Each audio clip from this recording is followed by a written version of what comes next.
thought it was a very cordial speech. It was a very welcoming speech. Again, continuing very much to put the South African and or African imprint into the global arena. So I thought that was my reception of his speech. And how would you describe the atmosphere here? I mean, many of the leaders did come, but some didn't, and notable ones as well. So notably, we have had the absence of President Xi Jinping of China, the American president, Mr. Donald Trump, the president of Mexico, Dr. Claudia Sheinbaum, the president of Argentina, President Milei. They are all for, and President Vladimir Putin of Russia, obviously he's not legally able to enter South African territory by virtue of our signatory as Rome Statute signatory. I found that the remainder, or the remainder of the delegates that are here from the remainder of the G20 member states have been very cordial. There has been very much a desire amongst all of the member states to want to produce a declaration. This is a consequence, again, Tammy, as I'm saying, due to the great deal of uncertainty that surrounds the multilateral system right now, and also for a lot of them, a lot of geopolitical tensions continentally and very much domestically within their own country, debt, financing, politics, domestically, the regression of democratic dividends amongst many of these member states was very much at their heart and also front of mind for them. So having some sort of unified posturing and unified stance in the form of this declaration that they've consolidated was imperative to them. And let's touch on that. I mean, I did mention it a little bit earlier on, that the president did mention that there was an overwhelming, that's the word he used, support for the declaration. And we know that Donald Trump would say that no declaration should actually be adopted at this particular sitting. And we understand that he had also lobbied some of the European counterparts in order to garner support for this non-acceptance of the declaration. But it's quite clear that that was not the case and that outcome. What does this spell for U.S. relations moving forward, especially in light of the tensions in the world right now and just the need for, I guess, stability that the world is needing right now? This is the first time that a major G20 and major G7 economy is absent from these two huge arenas. Even within the ambit of the G7, they are not as participatory or cordial or willing to engage with their counterparts as they have been in previous administrations.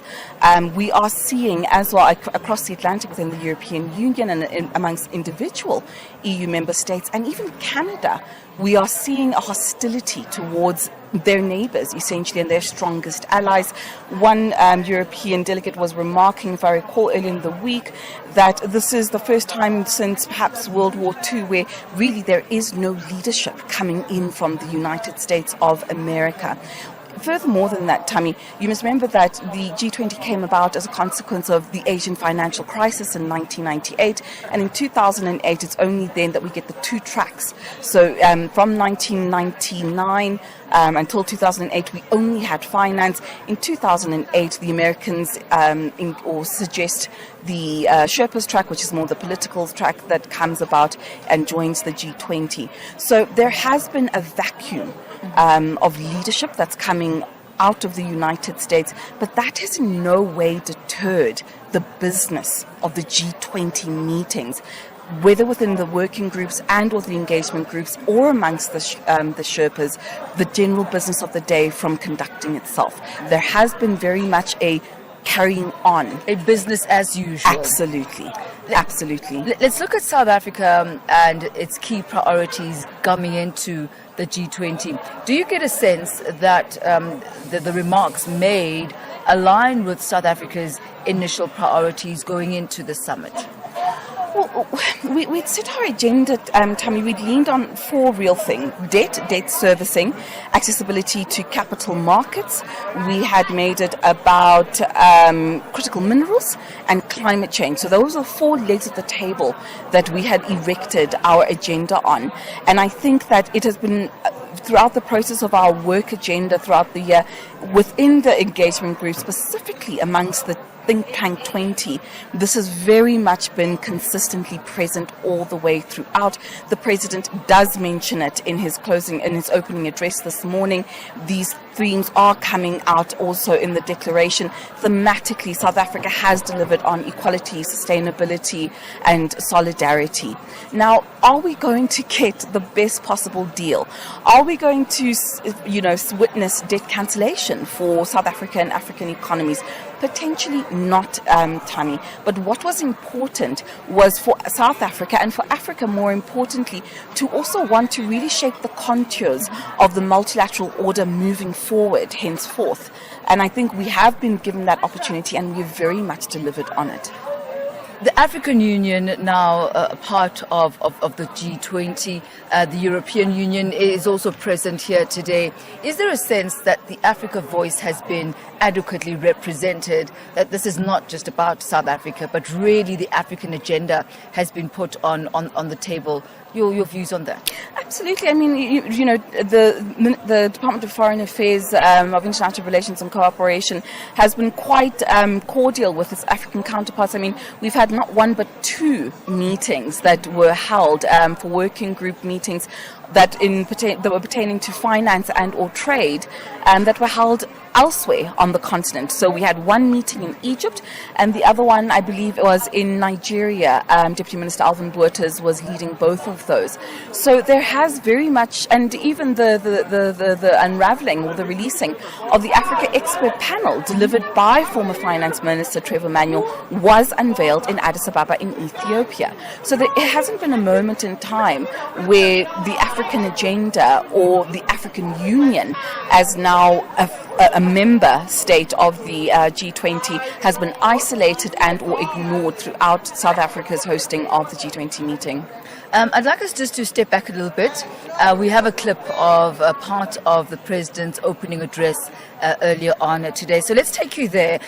If you've just joined us, welcome. We are live at Nasrec, where the G20 summit is currently taking place. As you can hear, the buzz in the background. It is indeed a buzz. But let's take you through to the President for his earlier address today.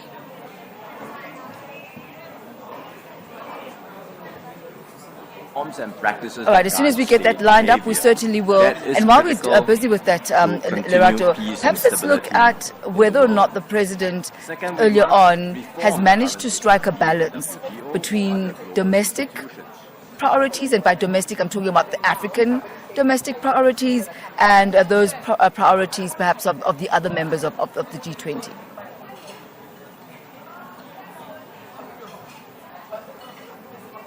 This isn't the president. Oh, we're dipping into the live feed. No, actually, I don't even think we're on. I think it's just you and me, so let's just continue. Continue? Yeah. All right. Yeah, so if you could just, do you believe that there's a balance that's been struck between the African agenda and the global agenda, so to speak?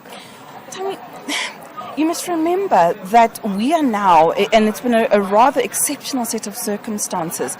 South Africa is now the fourth country and member of the Global South to host the G20.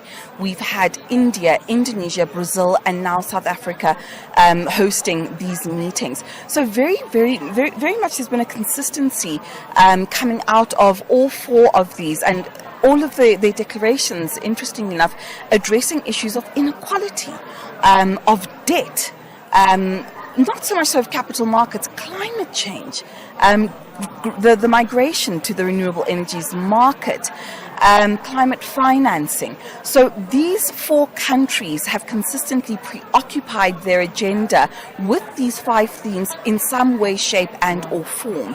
So very much so that South Africa's Global South agenda and even the African agenda has been part and parcel of our hosting of this meeting consistently throughout. There hasn't been a moment, Tammy, where I felt as though Brazil's handover to South Africa, and now in December last year and coming into to Pretoria for hosting it, that there was a disjuncture, or there was a divorcing in terms of line of thought and what we wanted and how we're all considering and our place and position in the world. So much so that, I mean, even the social summit that was held this past week at the Birchwood Hotel, that was an initiative that we had carried on from the Brazilian presidency. And this issue of congruency is such an important one, and you highlight it here because ultimately, these summits ought to be sustainable, and whatever declarations are made, whoever takes on the presidency as the host country has to ensure that indeed there are some implementations that happen. But there is a level of concern here because the presidency is going to the United States next. Even to the theme of this entire summit, President Donald Trump was not going to endorse solidarity, equality and sustainability. Issues of climate change are not a priority for the United States. I mean, it's a dirty word, literally it's a dirty phrase, this climate change. So what is the general sentiment about the relevance of the declarations of this G20 and their sustainability or implementability moving forward? Well, there are no surprises, I think, for South Africa as a Troika member of the G20. Well, as of December 1st, we will no longer be president incumbent of the G20. So we will be within Troika, which will be us as the outgoing chair of the G20, the United States as incoming, and the United Kingdom as the holder of the G20 after the United States in 2027.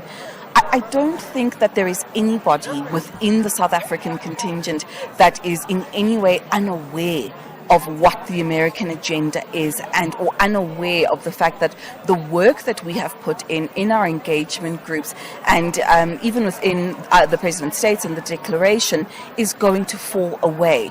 The Americans have elected to return to very orthodox, very clear economic principles, straight financing, talking about economics and financing and, who's where in the world, how to grow these 20 economies.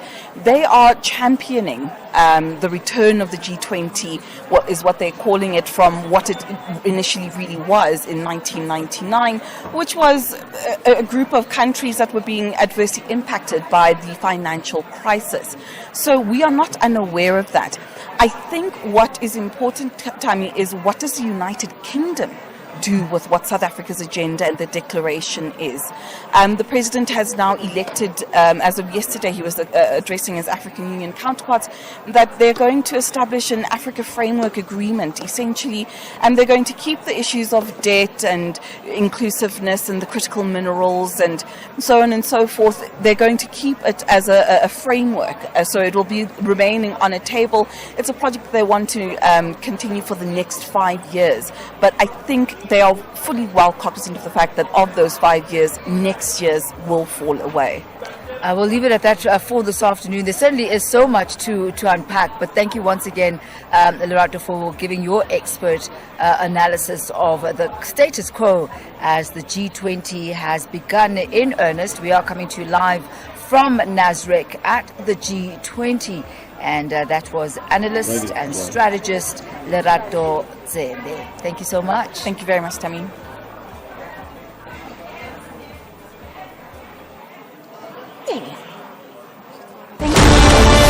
Africa means business. Tune into Africa in Business with Tammy Ngubeni for the future of the African economy. Channel Africa, the African perspective. It is exactly 17 minutes after 2 p.m. Central African time. It really has been a buzz. And you'll remember yesterday we had a conversation with Lagos Talks and we were discussing, obviously it was the day before the summit, but so many of the delegates had started arriving into South Africa. And what was quite notable about our conversation yesterday is the fact that due to domestic pressures and due to domestic issues that have arisen in Nigeria, President Tinubu was not going to be making his way through to the G20. However, he certainly was going to be sending a delegation to ensure that Nigeria is represented. Joining us this afternoon from Lagos Talks 91.3, a very good afternoon to you, Oluwaya Kode, Iposhu and Lekan Adebe. Adebisen. I'm sure you wish you were here with us good in afternoon Nasrec. to you too. Good afternoon. Yeah, good afternoon and thank you for joining us. Good to connect with you right here in South Africa. I believe that's Lebonga Mabangi.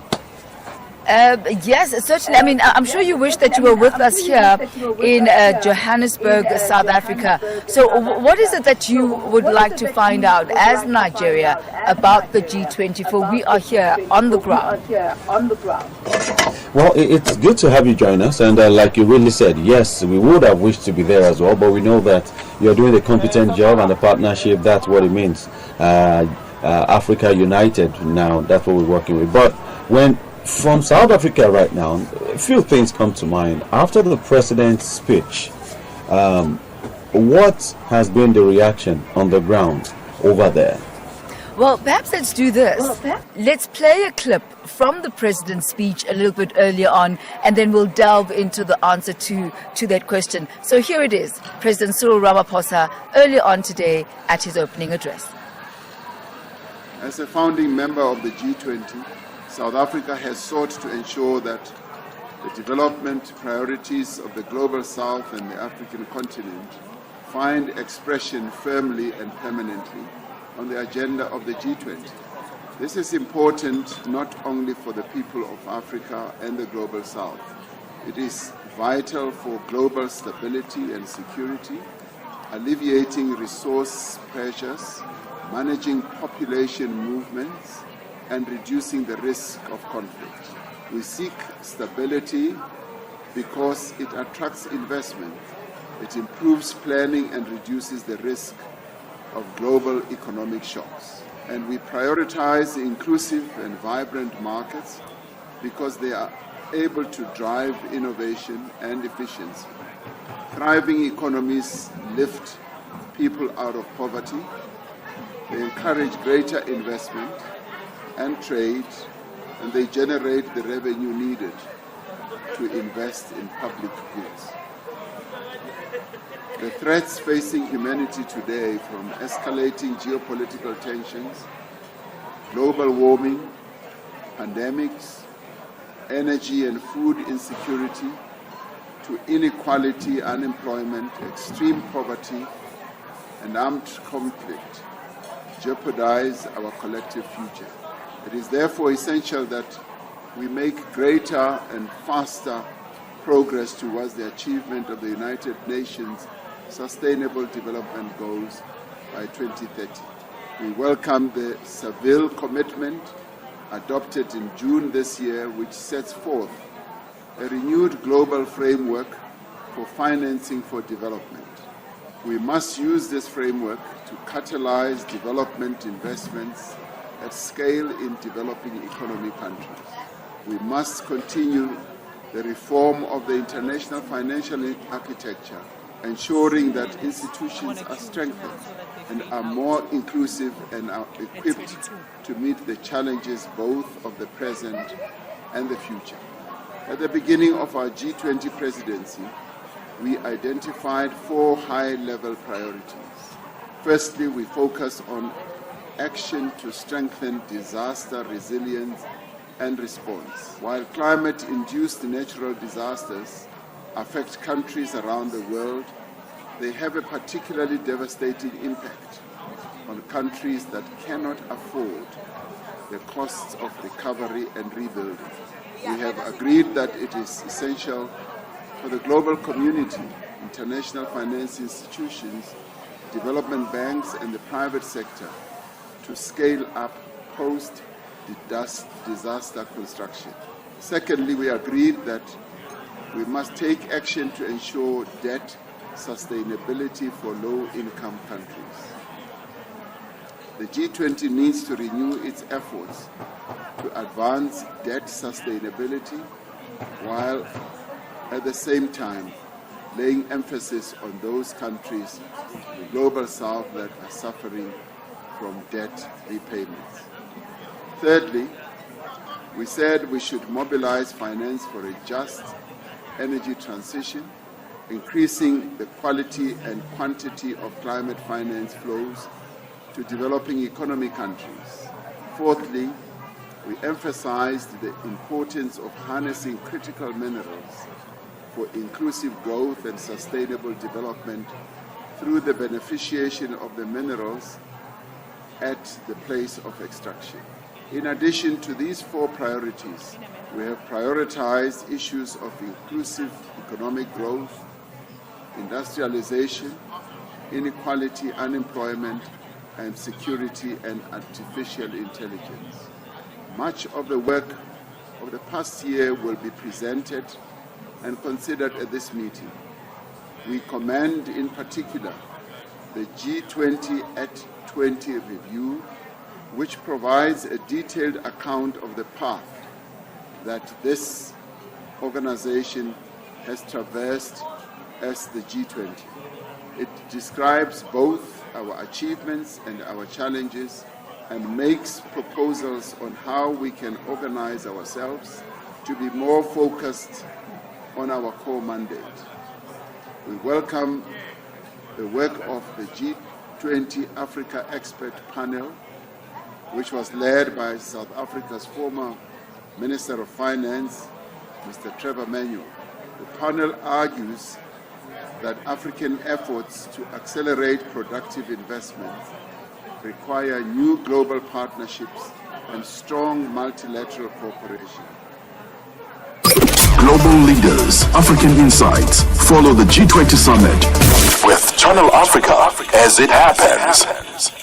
So Olu Wakode and Lekan, that really summarizes some of the key aspects that were discussed by President Cyril Ramaphosa today. And what was quite key with what he said is that there was a unanimous, overwhelming response to the declaration that has been adopted. And I think that is a really huge milestone. We were just exclaiming earlier on the fact that this is exactly what President Donald Trump did not want. He did not want an adaptation of the declaration, but the various countries have united and the majority of them have indeed made a decision to adopt the declaration. So all systems go on the floor. Global stability very much key on the agenda. The issue of debt and sustainability also very much key on the agenda. And issues of migration as well, as you could hear the President talking about population movement and ensuring that the threats to humanity, including the geopolitical tensions, continue to be front and center for the world's global players. Olu. And looking at this, Albongang, if you look at, it's exciting and it's good to know that the world leaders have decided to endorse the declaration. But then you would go back to 2022 in Bali, Indonesia, where similar declarations were made. You know, they are also in the global south, that's Indonesia, and all the declarations, the declaration rather for that year, how has the implementation been? So the question is, the declaration for this year, how effective will it be on the African continent?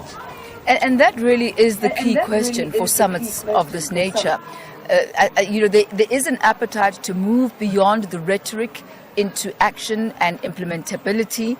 And we certainly will have to hope and see what the next presidency, which is the United States presidency, how far they will go in implementing all of the various declarations that have been made. But one thing that's quite key is the establishment of the Africa Framework Agreement. So for all intents and purposes, even after this G20 summit ends, we do know that conversations continue, that implementations and program continue way beyond the actual summit. So throughout the rest of the year, coming 2026, this is exactly what the various countries of the G20 will be ensuring, that indeed there is action behind all of the talk. And what's quite important with what you bring up as well, Olu, is that there needs to really be a metrics and a medium that is going to be used in order for the global, the G20, to be able to track how far they are in the implementation of this. Because we cannot, year after year, come up with some really amazing solutions that seem very practical and implementable, only for them not to be implemented. Otherwise, this is just a really, good meeting of friends and global leaders. It has to move beyond that.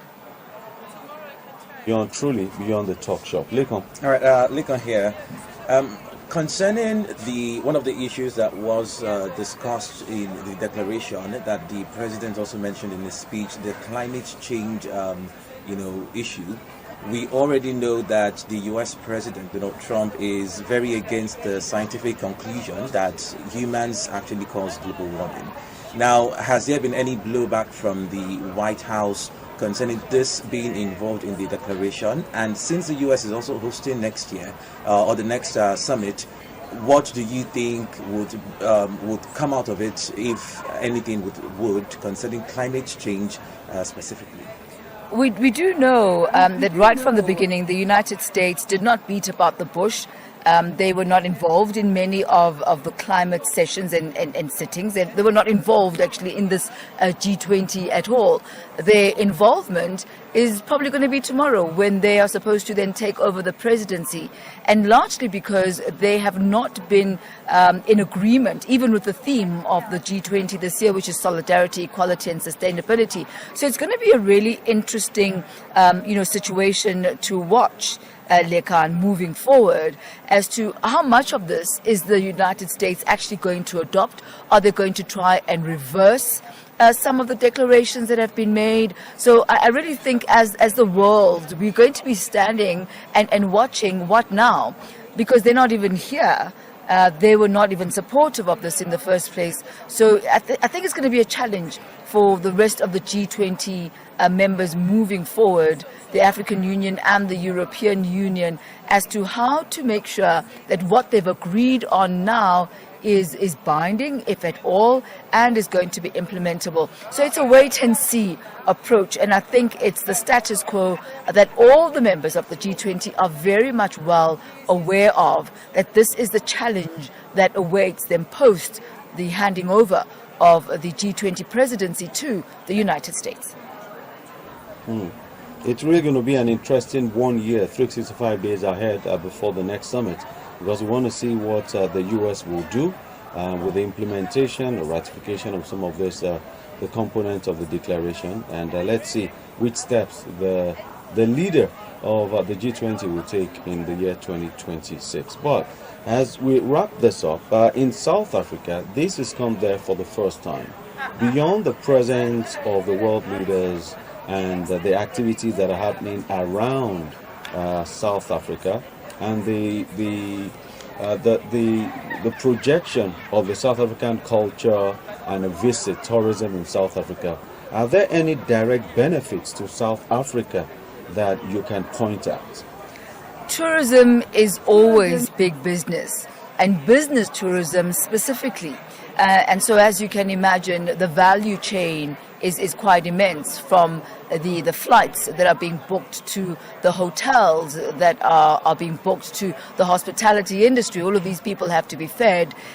We are literally at the brink of Soweto, where we are right now. So there's some places in Nasrec where you can stand and you're actually able to see Soweto itself. So I'm sure many of the delegates, who, especially those who are coming to South Africa for the first time, are going to ensure that there are trips to Soweto. There is the street, Vilakazi Street, that everybody talks about, where 2 Nobel laureates lived, and literally it's history. It's a historic street. I'm talking about Archbishop Desmond Tutu and Nelson Mandela. So those are places, the type of places that I'm sure a lot of the delegates will be visiting, including the Hector Peterson Memorial, which marks the struggle, the apartheid struggle in South Africa and the liberation struggle. So the value chain as to how a country benefits from hosting events such as this cannot be underestimated. So it's a big win, and we really hope that our neighbors as well around South Africa will benefit from it. Where one says, well, we are in South Africa, let's hop over to Botswana. They're big on diamonds. Let's see what's happening there. So hopefully there'll be a spillover to the entire region as well.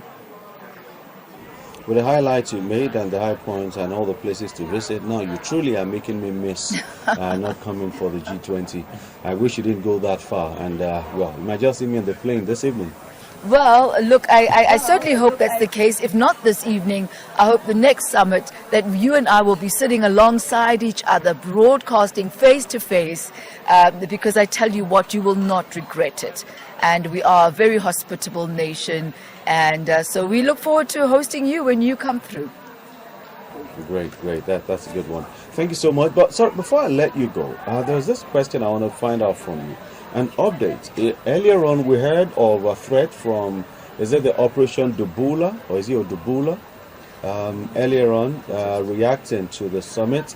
Hope there has not been any chaos caused by this Operation Dudula. Yes, I think it's Dudula. Operation Dudula in during this summit. Whenever there's a gathering of world leaders, and whenever there's an opportunity for organizations to shine a spotlight on whatever their own particular objectives are, you can rest assured that they will be coming out in their numbers.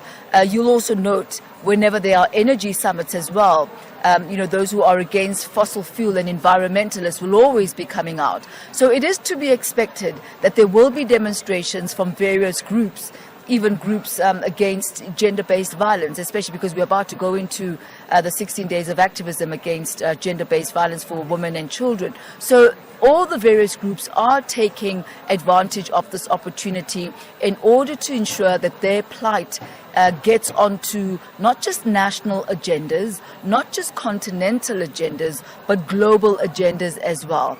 But safe to say that there are security measures that have been put in place throughout South Africa. And we are a free country. Everybody has the right to protest, and those who are protesting are doing exactly that, exercising their democratic right. But also the safety of the visitors and the citizens has also been ensured. So it's life as usual, conflict and the resolution thereof, hopefully.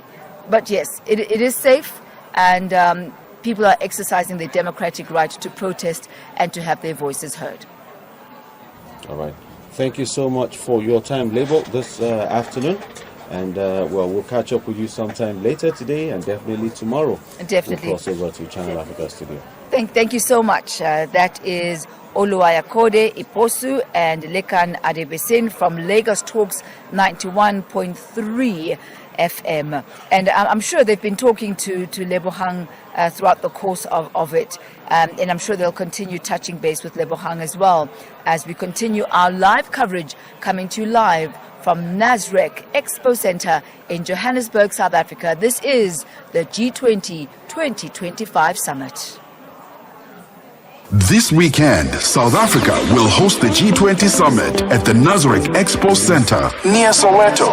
And Channel Africa will be right there to bring you live updates, interviews, and real-time insights from the main venue.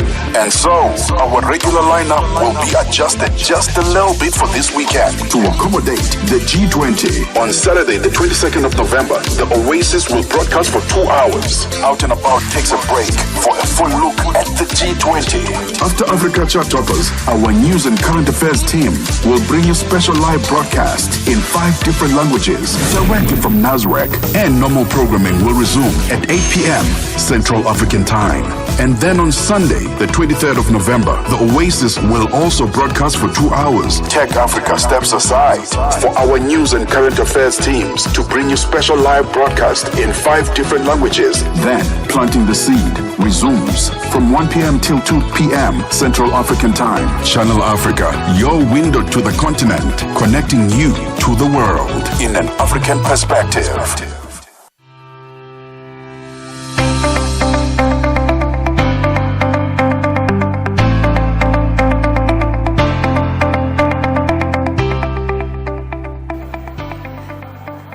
This is the live coverage of the G20 Summit taking place in Nasrec, Johannesburg, South Africa. We turn our focus now to the United Nations Secretary General Antonio Guterres. Speaking to the media earlier on today, he urged the G20 leaders to use their influence to tackle trade barriers that consistently place developing countries, especially on the African continent, at a disadvantage. Let's break this down further. And joining us, we've got Dennis O'Shea, Certified Financial Modeling and Valuation analyst. Good to have you with us, Dennis. We were remarking a little bit earlier on that you and I are always talking on the other side of the studio, so it's really great to be sitting with you eyeball to eyeball. Thank you for having me. It's a surreal experience. It really is, right? Yeah, it is. So let's focus on Antonio Guterres and the statement that he made. What specific trade inequalities do you believe that he was actually making reference to when he was urging the G20 nations to address these challenges? So I think from an African perspective, because it's especially Africa, we have not taken advantage of the African Free Trade Area Agreement, which is a huge. It seems as if Africa cannot see its nose. It requires a makeup artist from Europe or from Asia and from Saudi Arabia to tell them how the shape of their nose looks like. It requires a Trump to make a certain economic move that nearly crushed Lesotho right here for African nations and economic experts to start waking up to say, hey, what is going on? So this is another situation now. It requires an Antonio Guterres to now speak to an African Union to wake up, to take advantage, first of all, before we talk about the G20 opportunities that we have, especially for African nations that were invited by President Cyril Ramaphosa. We're talking about those key agreements, Africa Free Trade Agreements, and several other. I know within the SADC there are several other agreements that have not been explored fully. If they have been explored fully, South Africa and Botswana should be enjoying the maximum of its tourism. So what do you make then of the Africa Framework Agreement that has been spoken of? What do you make of the inclusion now of the African Union into these type of discussions? Does that give you some sort of hope that the African agenda by Africans themselves are going to start taking center stage? This is just a side. It will answer your question, but just the side. The firm actions of President Cyril Ramaphosa shows that we have an African Union future. The way it is right now doesn't seem like it. But looking at the actions that he took just within this presidency period, standing against forces, I would say forces that does not want the African child to see the light. I will say there is a future. And if we can look at him and his actions that he's taking right now, the African Union heads that seems to be dummy at the moment would wake up. Somebody needs to wake up, smell the coffee, and just wake up and say, this is opportunity in your lap. The next 20 years, I was speaking to my colleagues and other media that I'm affiliated to, and I'm saying to them, this might not come in the next 20 years.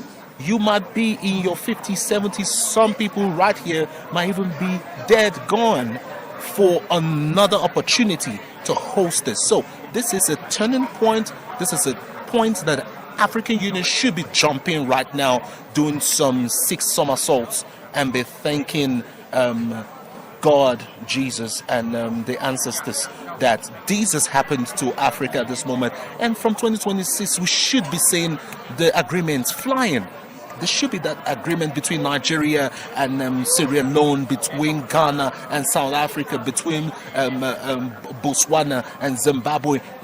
They should be happening. There should be breaking news every single day after this G20. President Cyril Ramaphosa have shown Africa that we can do it on a global scale. And what's quite encouraging about this is it didn't wait for the G20 for African countries to actually start, as you say, and using your phrase, smelling the coffee. Yes. For so many decades, there's been talk of making sure that we're not just exporting our raw materials, but that we are beneficiating. So we're starting to actually see this come to light. We're starting seeing greater investment, cross-border investment on the continent. So perhaps the timing of this is quite opportune, and it does find the continent already moving towards that trajectory. And so this is a framework then that will help inform the way forward. But going back to Antonio Guterres, how significant is the G20's role, do you believe, in shaping global trade rules that currently disadvantage African economies? Because we can be inward-looking and we can be self-criticizing of the fact that we've had the African Continental Free Trade Agreement but yet haven't maximized it, and we can put together our own frameworks to try and to break down those barriers. But how important is that European voice in, quote-unquote, enabling this transition, enabling this quote-unquote empowerment of the African continent? So what this summit did for the African effort, not that there's not been an effort, they've tried sometime and many of them have hit the wall in terms of economic supply chains, infrastructure, financial architecture, several of those things they have tried. But now the conversation is that you are with your former masters now. You're sitting with them, you're drinking coffee with them, you're having conversations with them. What you would have said behind your backs, you can look them in the eye right now and say, dude, it is easier for me to move critical minerals to China than for me to move it to South Africa. How about that? We are sitting across tables. Let's have that conversations. Let's spin the laws around. Let's tweak the policies. So this G20 gives emerging economies, especially African nations, the opportunity to say, hey, I know you were my boss before, but times have changed. Let's do this. Let's swish this. That's why we're having this meeting here. Policy discussions, changing of laws that is going to benefit Africa. And this is the moment African Union is supposed to be putting on that pressure right now to say, listen, you are here. We go through hurdles to meet you. You are always in your G7 or G8 meeting until Russia left G7. And we can get a hold of you, but right now we can get a hold of you. You're in our continent. Let's have these conversations and let's smoothen this ground. And going into 2026 is a different ballgame. Dennis O'Shea, always a pleasure speaking with you, and we certainly are quite sure that issues of market access, of tariffs, of subsidies, all those on the agenda, and let it be the African continent leading those conversations. Yes. It does help that you have the likes of Antonio Guterres, for example, supporting those initiatives, but also understanding that there will be some detractors. But let's focus on where we are going as the continent. I'll give you just one simple example before you ask me any other question, or we might end the program. Historically, one of the key persons that have been in the necks of Africa is France. He's right here, Emmanuel Macron. He's right here. And he has really, from a geopolitical standpoint, has received a battering from the African continent. And he is... And he's here. He's here. So, if you want to speak to a friend, go speak with him right now. President Cyril Ramaphosa is there, Nigeria is here, Namibia is here. We can speak to the guys that have battered us for years. The Frank story and the CFA Frank is still there and they're still fighting it. Is what Mali is dealing with. That discussion is still on the table. It might not be the friendliest of discussion, but what G20 does is that it opens that opportunity for that discussion to be had. Certainly, Dennis, and it's not the friendly discussions that we want. It's not. We want robust discussions that Thank are going you. to lead to change. Thank you so Dennis much. O'Shea, always a pleasure. Thank you so much. Thank you for having me. Always. As always. That's Dennis O'Shea, certified financial modeling and valuation analyst, joining us live from the G20 summit, which is coming to you from Nasrec, Johannesburg, South Africa.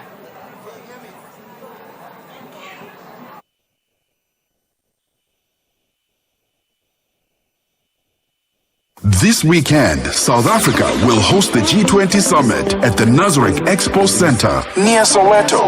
And Channel Africa will be right there to bring you live updates, interviews, and real-time insights from the main venue. And so, our regular lineup will be adjusted just a little bit for this weekend to accommodate the G20. On Saturday, the 22nd of November, the Oasis will broadcast for 2 hours. Out and About takes a break for a full look at the G20. After Africa Chart Toppers, our news and current affairs team will bring you special live broadcast in 5 different languages directly from Nasrec. And normal programming will resume at 8 p.m. Central African Time. And then on Sunday, the 23rd of November, the Oasis will also broadcast for 2 hours. Tech Africa steps aside for our news and current affairs teams to bring you special live broadcast in 5 different languages. Then, Planting the Seed resumes from 1 p.m. till 2 p.m. Central African Time. Channel Africa, your window to the continent, connecting you to the world in an African perspective. Conversations are happening, and Channel Africa is at the heart of them. We tell the African story with clarity, pride, and purpose, reaching audiences that matter to your brand. Partner with us and connect your business with listeners across borders in multiple languages and markets. For partnership opportunities, sponsorship, or sales, email us at partnership@channelafrica.co.za. Channel Africa, the African perspective. It is exactly 2:49, almost 10 minutes to 3 p.m. Central African Time, as we continue our special broadcast of the G20 Leaders Summit taking place in Johannesburg, South Africa. The first time that the summit is taking place on African soil. And I tell you what, Africa is certainly representing. Let's turn our focus now to the issue of logistics. Now, there is a platform that's been tasked with developing a comprehensive aviation strategy. And South Africa has implemented this for the 2025 G20 Leaders Summit, ensuring the seamless arrival as well as departure of delegates, while also promoting seamless air travel as a key priority for the G20's tourism agenda. To unpack this further for us, we're joined by Tinashe Mpasiri, a member of the 20 Aviation Connect. Good to have you with us. Welcome. Thank you, Tammy, for having me on your platform, and good afternoon to the listeners who are tuned in. And I can see you've got your G20 beaded hat, and you're completely on brand. Could you tell us more about what your task has been as far as aviation and logistics are concerned for the G20? Let me just start off with the context of how the G20 Aviation Connect came about. It's something that actually came about this past Monday, to be honest with you, Tammy. Oh, you're latecomers to this party. We are not latecomers. There's nothing that is ever late if it is a solution to some of the challenges that we face on the continent. Come on. So you're looking at the G20 Aviation Connect. Actually, government has not even endorsed it. Even the G20 has not endorsed it.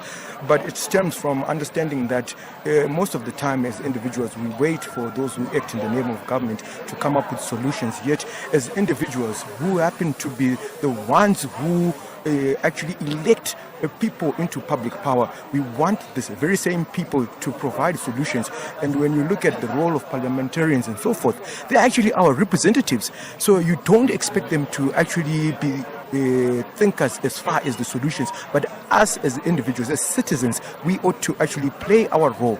I mean, I'm sure you have heard of that initiative, Play Your Part, under Brand South Africa. So it actually encourages people to be active citizens. So the conversation stemmed off from one of our colleagues who flew from West Africa. He had to connect his flight through Dubai for him to come to South Africa. And it's not just him, it's many other people who flew for the Global Summit who had to connect their flights from Africa into Europe, countries like France, or via Dubai and back to Africa. So from then, we said, but no one is actually talking about the aviation industry as far as Africa is concerned in the context of the G20.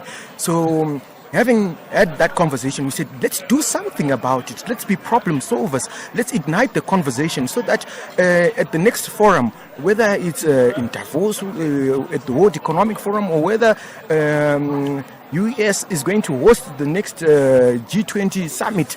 Wherever it is, this conversation must be alive, but the seed starts now. And some people were actually skeptical, especially industry leaders within the aviation industry, that it's too late. I said, it's too late for who? And we might... So what have you managed to achieve so far? I mean, you've made it quite clear that the idea is to really raise awareness and consciousness, and to ensure that there are logistical synchronicities when it comes to travel. What would you highlight as some of your achievements so far? So I want to just take us back to the event that we had last night at Radisson Blu Hotel in Sandton, where we gathered with other like-minded people who have an interest in the aviation sector, and not just the aviation sector, but if you actually look at the aviation sector, it plays a pivotal role in as far as accelerating economic activity. Think of the African Free Trade Continental Agreement. For it to make meaningful sense, it requires also aviation to play its part. And aviation, one thing that is stemmed out from that conversation was that aviation industry cannot work alone. It cannot work in a silo. It's an ecosystem. It requires road, it requires rail, because the moment you get off an aeroplane, you need to get into a car, or you need to move goods via rail or something like that. So the key aspect that stemmed from the conversation was to say, firstly, let's ignite this conversation, because after speaking to one industry leader who happens to be CEO of NAC the other day, he told me that Africa's aviation industry is actually 10 to 20 years behind compared to other countries, particularly the West. And if you to look just at the challenges that are faced within the African continent as far as moving through as far as aviation space is concerned, one aspect, just acquiring aircraft in itself. For certain countries, they cannot acquire directly from manufacturers like Ambria from Brazil, which happens to be a member of the G20. It also happens to be the member of the BRICS. They have to buy those aircraft through France. So we ask ourselves, why is that? And when you look at just travel amongst African countries, from one city to another, like I mentioned earlier, one person from Guinea had to travel to Dubai first to connect their flight to Johannesburg. So would you say, Tinashe, that one of your objectives as an organization is to, quote unquote, cut out the middleman? Not necessarily cut out the middleman, but ensure that as African countries, we are also at the table as far as these decisions are concerned, as far as agreements are concerned, in how African countries can fast track the African Free Trade and Continental Agreement. Well, one of the major issues is lack of infrastructure. Absolutely. And that has been a key deterrent in being able just to travel from one country to another on the continent without having to go to Europe first. Oh, correctly. So your plight is really over and above just connectivity. 100%. It goes down to 100%. infrastructure and infrastructure financing, which also is really key. What are the steps moving forward now that you're going to be taking to ensure that you are actually able to achieve that which you've set out? So just looking at infrastructure financing, it's so interesting that the other day I was at the Marriott when Trevor Manuel, who happens to be chairing the Africa Expert panel, presented his report. One thing that he stated is that when it comes to funding as far as infrastructure development is concerned in Africa, the IMF actually makes 5 times more than anywhere else it actually invests or provides funding for infrastructure development.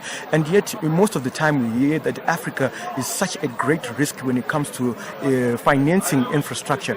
So that alone is there's already a roadmap just based on the Africa Expert Panel, where it's now ensuring that the Africa Expert Panel report that was presented by former Minister Trevor Manuel, we take the necessary steps that enable Africa to actually be able to get funding for infrastructure that is cheaper in a sense, if I could put it that way.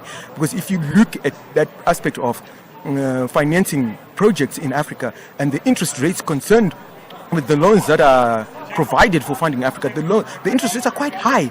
So it opens room for that discussion on these global platforms to say, how do we best finance infrastructure in Africa? And through our conversation last night, one of the gentlemen who was present, who happens to be the economic advisor to the ambassador of UAE to South Africa, he mentioned something that is quite critical, that most of the time institutions that provide funding, they don't actually know the market. They don't know Africa that well, and they come with terms and conditions as to how they're financing. And yet one solution to that challenge of bridging financing for infrastructure is actually them getting to know the people of Africa and how they operate, and meeting of the minds on how best they can be able to develop infrastructure through the funding models that speak to the African context. And that takes a level of proactivity as well from Africans as well. Absolutely. Saying, this is our environment, these are solutions for us, let us be part of those conversations. Tinashe Mpasiri, a member of the 20 Aviation Connect, thank you so much for your time, and wishing you all the best with your endeavors. And we look forward to seeing the impact of your work with future summits. And definitely. Thank you so much, Tammy, for the time, and thank you to the listeners. Stay tuned to Channel Africa and make sure you make it your channel of choice. Come on. That's Tinashe Mpasiri, member of the 20 Aviation Connect, taking us to exactly 1 minute to 3 p.m. Global leaders, African insights. Follow the G20 summit with Channel Africa as it happens. This weekend, South Africa will host the G20 summit at the Nasrec Expo Center near Soweto. And Channel Africa will be right there to bring you live updates, interviews, and real-time insights from the main venue. And so, our regular lineup will be adjusted just a little bit for this weekend to accommodate the G20. On Saturday, the 22nd of November, the Oasis will broadcast for 2 hours. Out and About takes a break for a full look at the G20. After Africa Chart Toppers, our news and current affairs team will bring you special live broadcast in 5 different languages directly from Nasrec. And normal programming will resume at 8 p.m. Central African Time. And then on Sunday, the 23rd of November, the Oasis will also broadcast for 2 hours. Tech Africa steps aside for our news and current affairs teams to bring you special live broadcast in 5 different languages. Then, Planting the Seed resumes from 1 p.m. till 2 p.m. Central African Time. Channel Africa, your window to the continent, connecting you to the world in an African perspective. And that's how we come to the end of this special broadcast. This has been G20 2025, coming to you live from the Nasrec Expo Center in Johannesburg, South Africa. Do stay tuned to Channel Africa as we continue giving you rolling coverage. We'll also be here tomorrow, and we also want to be unpacking those declarations. What exactly are they? Yes, we did get some idea as to what the priorities are based on President Cyril Ramaphosa's speech a little bit earlier on today. Issues of disaster resistance, debt sustainability, just energy transition, and the harnessing of critical minerals. But all that to be unpacked further as you continue listening to this G20 coverage on Channel Africa. From myself and the team, you have yourself a splendid afternoon further. We hand over now to Vue d'Afrique and the French desk. Restez connectés. Vue d'Afrique, un magazine des actualités en français sur Channel Africa. Rendez-vous du lundi au vendredi avec Joël Mouteba sur Channel Africa. D'horizon des activités menées tout au long de l'année dans le cadre de la présidence sud-africaine du G20, ainsi que des grandes thématiques qui ont rythmé les différentes réunions préparatoires et qui sont au cœur des discussions du sommet des dirigeants ouvert ce samedi 22 novembre 2025. Et avec nos invités, nous aborderons notamment les enjeux de la croissance économique inclusive et durable, le rôle du commerce dans la transformation des économies, le sujet de l'endettement des pays pauvres, les recommandations du sommet social du G20, ainsi que la question de l'exploitation des minerais critiques. Bienvenue une fois de plus sur le www.channelafrica.co.za. Je suis Joël Mouteba et en Afrique australe, vous pouvez nous suivre sur 802 DSTV dans son bouquet audio, sur 628 OpenView et où que vous soyez sur l'application SABC+. Un clin d'œil également à ceux qui nous suivent sur nos chaînes YouTube et Facebook. Le 12e dialogue des PDG sur l'Afrique australe, organisé par la Maison européenne Ambrosetti, TEA, s'est tenu à l'hôtel Houghton au nord de Johannesburg. Cette réunion de 2 jours est devenue l'événement annuel incontournable pour les acteurs publics et privés internationaux et sud-africains. Il se tenait en marge des activités précédant le G20. L'un de ses objectifs est de renforcer les relations stratégiques. C'est un reportage de Pamela Kumba. Pietro Manini, président directeur de TI Africa, déclare que ce forum entend contribuer au renforcement des liens et à la création des partenariats commerciaux durables.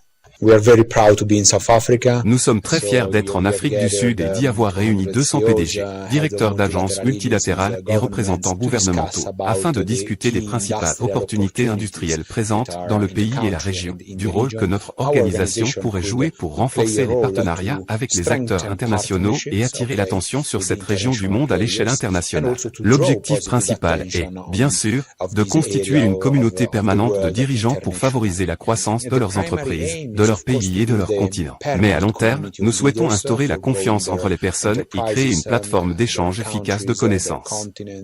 Vuissa Ramakoba, le ministre provincial de l'Agriculture et du Développement rural d'Afrique du Sud, affirme que sa province du Gauteng a joué un rôle dans l'économie africaine. Cela fait donc 12 ans que la province de Gauteng est partenaire de cette plateforme, ce qui témoigne de notre engagement à favoriser les relations commerciales, les plateformes multilatérales de dialogue, mais aussi à reconnaître le rôle crucial que la province joue dans l'économie sud-africaine et africaine. Gauteng est la porte d'entrée du commerce et des investissements en Afrique du Sud. Nous sommes toujours la première économie. Nous comptons 15 millions d'habitants et contribuons à hauteur de 35% au PIB de l'Afrique du Sud, sans compter notre impact en Afrique subsaharienne. Il est donc essentiel que Gauteng joue un rôle de premier plan en promouvant les discussions sur le commerce et les investissements sur le continent africain. Par ailleurs, Magdaleno Zopas, président de l'Agence italienne pour le commerce extérieur, est revenu sur l'importance de leur présence à ce forum, d'autant plus que les partenariats commerciaux africains sont devenus leur priorité absolue. Je pense qu'il est important que nous soyons ici car l'Agence italienne pour le commerce extérieur, qui est un organisme gouvernemental chargé de la promotion et du développement de l'Italie dans le monde, ainsi que l'ensemble du système APAES, comme on l'appelle, le système de développement économique des pays, mis en place notamment par Sacha Siemens et Casa de Positi Presti, les sociétés et agences financières qui aident les entreprises à s'implanter à l'étranger. Il est très important d'être ici car l'Afrique, grâce à la diplomatie du développement souhaitée par le ministère des Affaires étrangères, Antonio Tajani, et également grâce au plan Mattei, un projet important, visionnaire et stratégique, porté par le Premier ministre Giorgio Meloni, place l'Afrique parmi les priorités absolues de nos exportations. Colin Coleman, chercheur principal au Centre-Afrique de l'Atlantic Council et ancien président directeur pour l'Afrique subsaharienne chez Goldman Sachs, parle de la jeunesse de la population africaine qui représente à la fois une opportunité et un défi. Évidemment, l'Afrique va passer de 17 à 40% de la population mondiale au cours des 75 prochaines années. Ce phénomène présente donc à la fois un défi et une opportunité. Un défi, car si le nombre de ces personnes ne trouve pas d'emploi, elles devront trouver d'autres moyens de subvenir à leurs besoins. Et la migration sera une conséquence inévitable.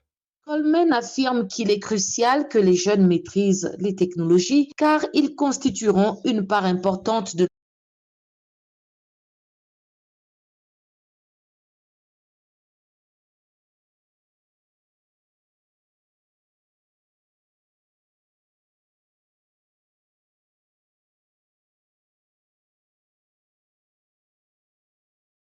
à l'intelligence artificielle et à d'autres technologies. Pamela Kumba pour Channel Africa Actualité. Et voilà, tous ceux qui viennent de de nous joindre. Merci d'être avec nous. Juste un petit rappel, nous vous rappelons que ceci est une édition spéciale consacrée au sommet du G20 sur Channel Africa. Une équipe de Channel Africa est déjà sur place à Nasrec, Johannesburg, pour couvrir le G20. Et ici, dans ce studio, nous vous informons également. SABC News Channel 404 est votre chaîne officielle du sommet du G20 de 5h30 à 23h. À 23h, suivez la couverture en direct sur SABC 2 avec une programmation spéciale G20 en continu de 5h30 à minuit sur SABC News Channel 404. Vous pouvez également regarder SABC News en direct sur la chaîne éphémère dédiée au G20 sur SABC+. Ne manquez rien du sommet du G20 avec SABC News. Nous allons à présent nous pencher sur 3 enjeux majeurs au cœur des discussions du sommet du G20 ce samedi. La croissance économique inclusive et durable, le rôle du commerce dans la transformation des économies et la question toujours sensible de l'endettement des pays les plus pauvres. Et pour en parler, nous recevons Monsieur Bernard, le professeur Bernard Wanji, économiste, qui va nous aider à comprendre comment ces sujets s'articulent, pourquoi ils sont prioritaires pour la présidence sud-africaine et quelles pistes de solutions sont envisagées par les dirigeants. Bonjour Monsieur Wanji, professeur Wanji, bienvenue sur Vue d'Afrique. Bonjour. Alors, bonjour à tous vos auditeurs. Merci d'avoir accepté notre invitation sur Vue d'Afrique. Alors, je le disais, en ce moment se déroule le sommet du G20, qualifié d'historique, car il s'agit de la première fois depuis la création du forum qu'un pays africain en assume la présidence et accueille le sommet des leaders. Et dans son discours d'ouverture tout à l'heure, le président Ramaphosa a insisté sur la nécessité de briser les divisions du statut économique et de construire une croissance qui soit solide, durable et inclusive. Mais la question est de savoir, pour les Africains, que signifie vraiment cette croissance inclusive et durable dans les faits? Est-ce que cela se traduit par des politiques qui donnent la priorité à l'accès au financement pour les petits entrepreneurs, à l'éducation pour tous et qui protègent véritablement nos écosystèmes tout en développant nos économies? Tout d'abord, je pense que c'était un événement qui fait la fierté de l'Afrique. C'était la première fois que le sommet des 20 pays les plus riches, parce que G20, c'est les 20 plus grosses économies du monde. Et ce sommet est représentatif, n'est-ce pas, de 80% de la richesse du monde qui est produite dans le monde, 80% du commerce international, plus de la moitié de la superficie de la Terre, et plus de 80% aussi de la population, si l'on inclut l'Union européenne et l'Union africaine en tant qu'entité. Ça fait donc un pool de dirigeants qui représentent 90% de la surface de la Terre. Donc, qu'ils soient réunis pour une fois sur le continent africain, ça fait une fierté. Et je suis content, n'est-ce pas, mes félicitations au président Ramaphosa, le président de l'Afrique du Sud, qui a pu avoir l'occasion d'héberger ce sommet. Ceci dit, en ce qui concerne votre question proprement, je ne pense pas que ce soit véritablement le mandat du sommet du G20, n'est-ce pas, de promouvoir une croissance durable, inclusive et tout ça pour tout le monde, et même pour l'Afrique. Je ne pense pas que ce soit le mandat du sommet du G20. Et toujours durant ce sommet, dans le panel sur la construction de nos économies, le rôle du commerce et le financement du développement, on insiste sur le commerce international. Pour l'Afrique, est-ce que ça veut dire que le commerce doit surtout créer des emplois et de la valeur ici, sur le continent, plutôt que d'exporter seulement des matières premières? Bien sûr, ça, ce sont des thèmes généraux. C'est pourquoi, n'est-ce pas, je m'interroge si ce sommet de Johannesburg n'a pas outrepassé les intentions initiales du sommet du G20. Au début, le sommet du G20 avait été créé au milieu des années 90 parce qu'il y avait des crises financières en Amérique latine. Par exemple, la crise du Mexico peso, la crise des monnaies d'Asie du Sud-Est, la crise monétaire qui s'appelle l'Indonésie. Et ensuite, donc, c'était des réunions des ministres des Finances des 20 pays les plus riches du monde. Vous voyez? Parce qu'il y a d'autres organisations internationales qui sont bien structurées, qui ont pour mandat, n'est-ce pas, de répondre aux préoccupations que vous avez dites. Vous voyez? Vous avez le programme des Nations Unies pour le développement, vous avez l'OMC, le World Trade Organization, vous avez les FMI, vous avez la Banque mondiale, vous avez l'OMS, vous avez la FAO, et puis donc il y a, n'est-ce pas, des mandats pour chaque organisation. Mais moi, je me réfère toujours, n'est-ce pas, à l'origine de la création du G20. C'était au départ une réunion des ministres des Finances des 20 pays les plus riches pour, n'est-ce pas, faire face aux crises financières qui se posaient à ce moment. Ajouté à ça, en 1998, la crise financière de la Russie. Donc vous avez eu la crise, n'est-ce pas, monétaire et financière de l'Argentine, du Mexique, de l'Indonésie et de la Russie. Il a donc fallu que tous ces pays émergents viennent s'asseoir autour de la table avec les pays qui étaient déjà développés pour trouver une solution. C'est ça l'origine du G20. Ce n'est pas que je refuse, n'est-ce pas, de répondre à votre question, mais je me dis que le mandat du G20, c'était initialement des réunions des ministres des Finances pour résoudre les problèmes ponctuels qui se posaient sur le plan financier, sur le plan monétaire, dans les pays émergents. Mais qu'en est-il du poids de la dette, professeur Wanji? Le poids de la dette pour le pays, on en parle aussi beaucoup. Hein? Et donc, à quoi doit-on s'attendre exactement? Que les remboursements soient complètement revus? Ou faut-il s'attendre à de nouvelles solutions qui permettront que la dette ne freine plus la croissance? Bon, c'est un thème qui est important. C'est un thème qui est important parce que le sommet se déroule en Afrique.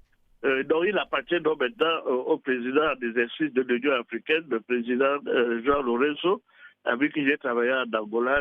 On se connaît très, très bien. J'ai beaucoup aidé l'Angola dans ses politiques économiques et financières au début des années 2000. Donc, il appartient au président de l'Union africaine de poser le problème de la dette. Parce que l'Angola est un cas emblématique de la dette de l'Afrique. Dans le passé, la dette de l'Afrique était due aux pays occidentaux, donc Banque mondiale et dette bilatérale. Et nous avons eu dans le processus de réduction de la dette de l'Afrique qui a culminé en 2010 avec la quasi-totalité de la dette des pays africains. Mais malheureusement, après 2010, voilà, maintenant, les pays africains ont recommencé à se réendetter, mais cette fois-ci à l'égard de la Chine. Vous voyez? Donc c'est très bien, n'est-ce pas, que la Chine soit présente à Johannesburg. Et je pense que l'Angola, qui est un cas emblématique de la dette africaine, va poser son propre problème et profiter donc de la présidence de l'Union africaine pour poser le problème de l'endettement à l'égard de la Chine, n'est-ce pas, de la totalité des pays africains.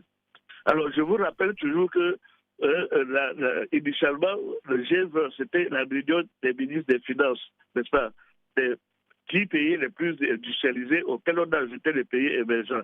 Et le G20 a joué un très grand rôle en 2008 lors de la crise des subprimes, qu'on appelle crise des Lehman Brothers. En 2008, c'est la réunion des ministres des Finances des G20 à Londres et à Toronto qui avait permis, n'est-ce pas, de mettre fin à la crise des subprimes. Et donc, ça veut dire que son mandat initial, c'est s'occuper des financements court terme, en fait, des financements court terme. Maintenant, vous avez des pays qui sont dirigés, qui sont membres du G20 et qui ont une connotation progressiste, comme l'Inde, le Brésil et l'Afrique du Sud. C'est eux qui amènent donc les thèmes de la croissance durable, inclusive et de l'endettement, n'est-ce pas, dans les sommets du G20, ce qui ne plaît pas toujours, évidemment, aux États-Unis. Et vous avez vu, n'est-ce pas, l'attitude que le président américain manifeste à l'égard du sommet de Johannesburg. Bernard Wanji, merci d'avoir répondu à nos questions sur Vue d'Afrique. Je rappelle que vous êtes économiste. Merci encore, Monsieur Wanji. À la prochaine sur Vue d'Afrique. Merci. Entendu, merci, au revoir. Chaque vendredi, à partir de 17h, heure d'Afrique centrale, nous vous emmenons au cœur du G20 en Afrique. Chaque vendredi, nous vous apporterons les dernières mises à jour, les discussions clés et les idées des dirigeants les plus influents du monde. C'est votre chance de rester informé des décisions qui façonnent notre avenir mondial. Connectez-vous chaque vendredi à partir de 17h, heure d'Afrique centrale, sur www.channelafrica.co.za ou encore sur l'application SABC+. G20 en Afrique, défendre l'Afrique par la solidarité, l'égalité et la durabilité, uniquement sur Channel Africa, la perspective africaine. Le G20, regroupant les principales économies mondiales, joue un rôle stratégique dans la définition des politiques économiques, sociales et environnementales à l'échelle globale. Le G20 intègre désormais des discussions sur l'égalité des genres et l'autonomisation économique des femmes. Et pour les femmes africaines de la diaspora, cet espace de concertation n'est pas seulement un forum économique, il représente une opportunité unique d'influence et de visibilité dans un monde interconnecté. C'est en substance ce que dit Madame Sadio Kanté de la diaspora africaine de France. On l'écoute. En tant que femme africaine évoluant dans la diaspora, je vois le G20 comme une plateforme clé pour la voix de l'Afrique. En 2025, c'est l'Afrique du Sud, un pays majeur, qui préside pour la première fois ce sommet, un événement historique qui place notre continent au centre des enjeux mondiaux. L'Afrique, avec ses 30% de réserves mondiales de minerais et 65% de terres arables, est aujourd'hui incontournable. Sa croissance, autour de 3,7%, dépasse nettement la moyenne mondiale de 2,8%. Cette participation est donc essentielle pour faire valoir nos priorités, notamment sur la réforme de la dette, l'accès au financement climatique et le développement industriel. Si l'Afrique n'est pas à la table, elle sera au menu. Le G20 doit permettre à l'Afrique de ne plus être simple spectatrice, mais actrice majeure du système économique global. La présidence sud-africaine vise à promouvoir plus d'équité, des investissements soutenus en énergie propre et infrastructures, ainsi qu'une meilleure gouvernance financière mondiale. Donc, c'est une plateforme qui pourra faire que l'Afrique parle d'une seule voix, cette fois-ci dans l'évolution de son histoire. Placée sous le thème Solidarité, égalité, durabilité, la présidence sud-africaine du G20 met au cœur de ses priorités la justice sociale, la croissance inclusive et une gouvernance multilatérale plus équitable. Dans ce contexte, nous allons analyser avec notre invitée Madame Madeleine Mkounou, fondatrice et présidente de Leading Women of Africa, les enjeux liés à cette orientation, la promotion de la justice sociale, l'inclusion des femmes et des jeunes, ainsi que la question stratégique de l'exploitation des minerais critiques. Madame Mkounou, bienvenue sur Vue d'Afrique, bonjour. Merci de m'accueillir. C'est nous qui vous remercions d'avoir accepté cette invitation. Alors, pendant que le sommet du G20 a débuté ce samedi matin, le sommet social du G20 vient de s'achever avec un message fort du président Ramaphosa, celui d'un G20 qui doit s'ancrer dans le vécu réel des populations. Vous qui travaillez précisément à amplifier les voix africaines, diriez-vous que les recommandations adoptées cette semaine vont vraiment dans ce sens ?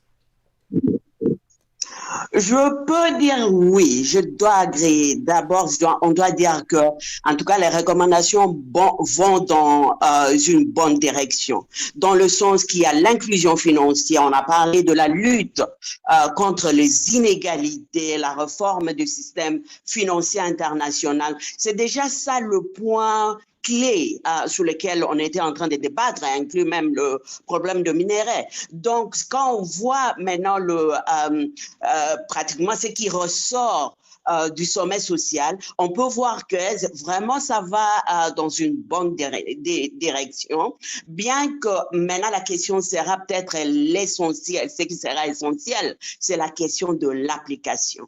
Donc, mais pour le moment, du moins, nous sommes satisfaits en tant qu'Africains et sur le point, tous les points qu'on discutait dans nos réunions ont été touchés, ont été adoptés, ont été considérés. Nous sommes vraiment satisfaits.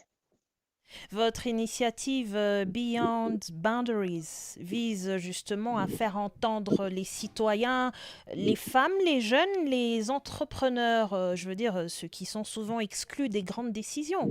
Après ce sommet social, avez-vous le sentiment que ces voix-là sont enfin mieux prises en compte par le G20 ? Nous pouvons dire oui, puisque pour faire d'abord écouter les voix, ça c'était le premier pas, que nous puissions vraiment engager les femmes, les hommes, les professionnels, les entrepreneurs et tout ça. Et il faut voir ce qui se passe maintenant, nous pouvons dire réellement que, comme j'ai dit avant, nous sommes vraiment sur la bonne direction. Et Beyond Boundary, comme vous avez dit, c'est vraiment pour amplifier, c'était pour amplifier les voix des Africains en ce qui concerne toutes les situations, les affaires internationales que nous sommes en train de discuter maintenant dans le G20. Donc, nous pouvons dire que vraiment, il y a une satisfaction générale, mais comme j'ai dit un peu plus tôt, le mécanisme d'application ou d'implémentation, c'est là où nous allons. Bon, évidemment, l'implémentation, ça demande vraiment l'effort de tout le monde. C'est pas quelque chose qui va arriver en isolation. Ça va demander l'effort de tout le monde. Mais du moins, pour le premier pas, nous sommes satisfaits de tout ce qui a été discuté. Et donc, Ramaphosa a clairement insisté sur la contribution économique des femmes, trop souvent invisibilisées. Est-ce que vous avez vu dans les conclusions du sommet social des engagements concrets? Vous dites que vous êtes satisfaite sur ce qui a été dit, mais est-ce qu'il y a eu des engagements concrets pour que les femmes africaines profitent réellement des nouvelles chaînes de valeur, notamment dans les minerais, dans l'énergie ou dans le digital? Évidemment, quand il y a de décisions, il reste la deuxième phase de l'implémentation. Dans la phase de l'implémentation, là, nous attendons du réel, ça sera beaucoup plus voir comment les femmes vont participer. Par exemple, accès aux quotas, s'il y a de projets, quel est le pourcentage qui vont bénéficier aux femmes entrepreneurs qui œuvrent dans le domaine des minéraux, par exemple. Mais nous savons déjà qu'avec les décisions qui sont en train d'être agréées au niveau international, parce que le G20, le G20, ça inclut tout le monde, et la ratification ou les décisions qui sont en train d'être prises, c'est beaucoup plus, ça va profiter l'Afrique. Mais l'implémentation, c'est là où la femme doit être prête. Et je pense pour nous, en tant que femmes et jeunes, nous devons nous préparer, nous devons voir dans quelle mesure nous impliquer dans l'implémentation de ces accords. Donc, c'est vrai, nous sommes satisfaits du moins de ce qui est fait, mais la phase la plus importante, c'est l'implémentation. Et là, ça va demander l'effort de tout le monde. Ça va demander que les femmes puissent être mieux organisées, créer des collaborations dans différents pays, que les femmes vraiment puissent s'unir et parler d'une même voix. Et ça, c'est ce qui va aider à ouvrir de portes aux femmes, aux jeunes, aux activités et aux opportunités d'affaires, surtout dans le domaine de mines, dans le chaîne d'approvisionnement, le chaîne de transformation. Là, nous avons besoin que les femmes vraiment puissent se préparer, mais aussi qu'elles puissent s'unir, que nous puissions vraiment travailler dans l'unité. Et en tout cas, avec la volonté politique, nous sommes vraiment confidentes que les femmes auront accès à des marchés dans le domaine des mines et beaucoup d'autres secteurs qui ont été discutés. Alors, le thème de votre dernier webinaire est Ubuntu Diplomatie. Et jeudi 20 novembre, au sommet social du G20, le président Ramaphosa a dit qu'il faut rejeter les normes implicites qui décident qui profite et qui doit se contenter des miettes. Par ces propos, doit-on comprendre que l'Afrique propose aujourd'hui une autre façon de penser la gouvernance mondiale, ou faut-il plutôt y voir un appel à changer les rapports de force au sein du G20 sans forcément parler d'un nouveau modèle de gouvernance? Personnellement, je vois les deux. Un modèle de gouvernance, je pense, pour le moment, comme nous pouvons voir la situation de G20 de 2025 en Afrique du Sud ou en Afrique, il y a vraiment un système interne qui est en train d'échanger. Il y a le système de gouvernance qui est en train d'échanger des choix sans forcément demander. Certaines grandes puissances qui n'ont pas voulu participer ou qui ont saboté, mais ont prouvé aussi que le reste du monde peut travailler sans nécessairement dépendre des autres. Là, c'est un point. Changer un autre système de gouvernance, oui, puisque ça, c'est déjà un chemin qui montre avec Ubuntu Diplomatie, c'est pratiquement amener l'équilibre, amener l'égalité, que nous sommes tous, nous contribuons tous au développement du monde. S'il faut parler par exemple de minerais, l'Afrique détient au moins 40% de minerais critiques. Et là, nous ne devons pas être considérés comme le moins contribuant ou le moins important. Donc, le Ubuntu Diplomatie veut seulement dire que nous sommes là, nous sommes tous égaux. Nous devons vraiment promouvoir le système d'égalité et d'équité qui est très, très important puisque le monde est interdépendant. Nous dépendons les uns des autres. Donc, je pense, oui, le président Ramaphosa a vraiment raison. Donc, nous voyons tous les deux approches. Un nouveau système de gouvernance. Oui, nous avons vraiment besoin d'un nouveau système, mais comme nous pouvons voir aussi au niveau même de G20 de 2025, il y a vraiment tout un système qui est en train d'échanger de soi. Votre série de webinaires pose aussi la question qui paye pour la justice globale, et au G20, les pays en développement répètent les mêmes demandes sur la dette, les droits de tirage spéciaux et la réforme du système financier. Malheureusement, on a l'impression de tourner en rond, hein. Alors, comment faire? Qu'est-ce qui pourrait enfin faire passer ces discussions du niveau des intentions à celui des décisions concrètes?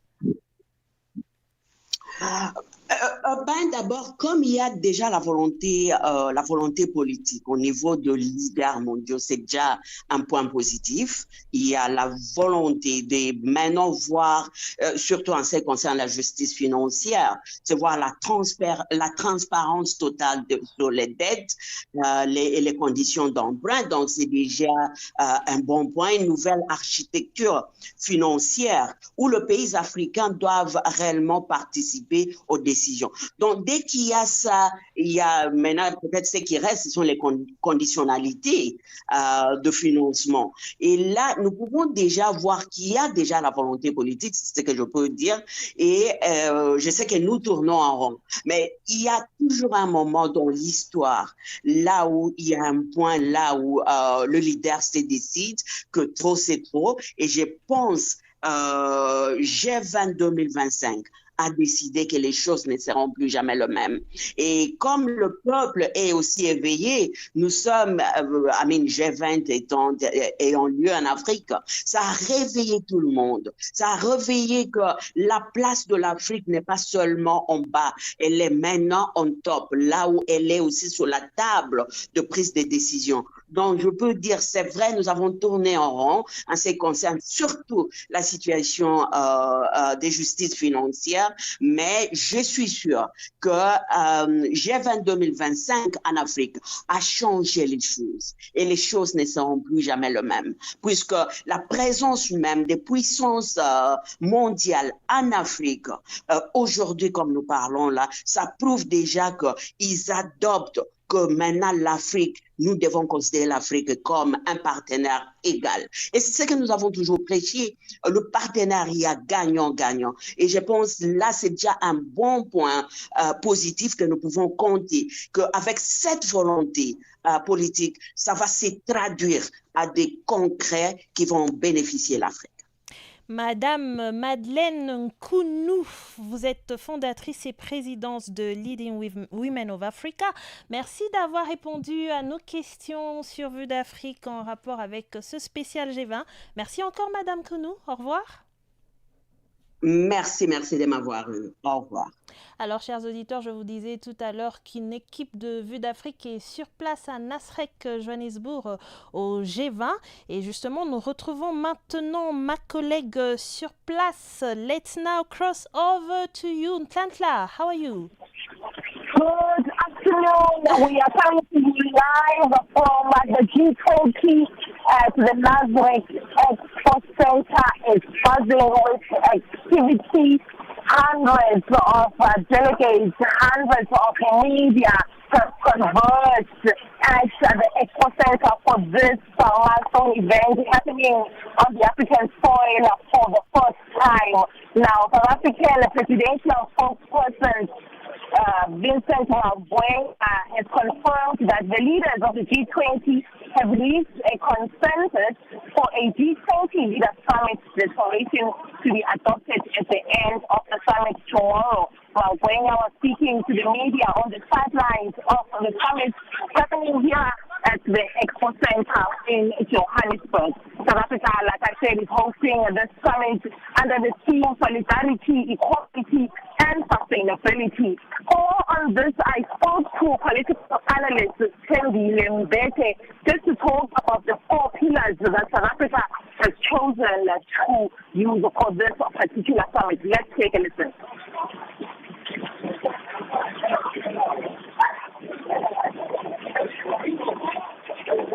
So South Africa's G20 priorities for the year of the G20. Remember that the summit is a culmination of 130 meetings that have taken place since December last year across 2 tracks, finance, so all issues to do with international finance and the economy, and Sherpa, which is the leaders track, so all the issues that have to do more with the geopolitics and development. And different working groups, around 22, have met 130 times collectively over the last year to discuss the issues that South Africa has put onto the agenda, but also issues that have built up from previous G20s and been on the agenda before.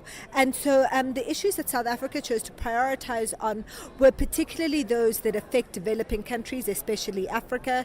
So first amongst them, disaster relief and dealing with natural disasters. What we've seen over the last few years is that climate change is in the effects of climate change are here, and they're being felt mainly by those countries in the developing world who have to deal with hurricanes and major floods and drought and things. Without having the infrastructure or the resources to actually deal with those issues. And so really thinking seriously about dealing with disaster mitigation and also and recovery.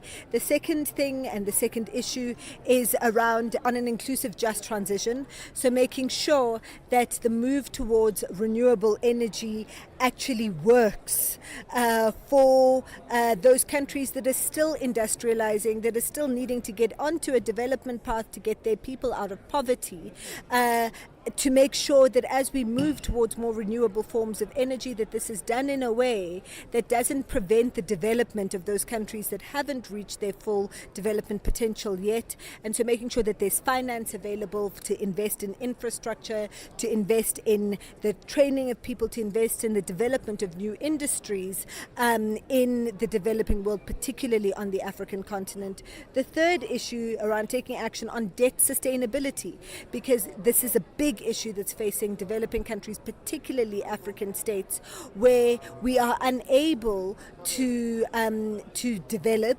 because we're spending so much money. So African countries spend more money on interest repayments on loans that they've received than we do on health and education. And so the heavy debt burdens that are being borne by African states are preventing their ability to develop their own people, and also are actually exacerbating inequality and making inequality much worse. And a big contribution to that debt burden is not the amount of debt that countries have. Actually, on average, African states have smaller debt to GDP ratios. So the amount of debt that they have relative to their GDP is much smaller than developed countries. So, countries in Europe, the United States, have debt to GDP ratios of over 100%, where they have more debt than they have the size of their GDPs. However, they have that debt cheaper. The interest rates that they have to pay are much lower than those that most developing countries and in particular African countries pay. And so dealing with the cost of capital, the cost of debt, was a major issue for South Africa that affects the whole continent. And then lastly, this idea of working together in order to make sure that the critical minerals that we have actually are used for inclusive growth. Africa is a mineral-rich continent, and many of the minerals that are going to be required for we used to use the term the fourth industrial revolution, now we're talking about AI and digitalization. The minerals that are used for the iPhones and the infrastructure, more broadly, the battery technology that is required in order to power this new digital economy. Many of those minerals, those critical minerals, come from the African continent.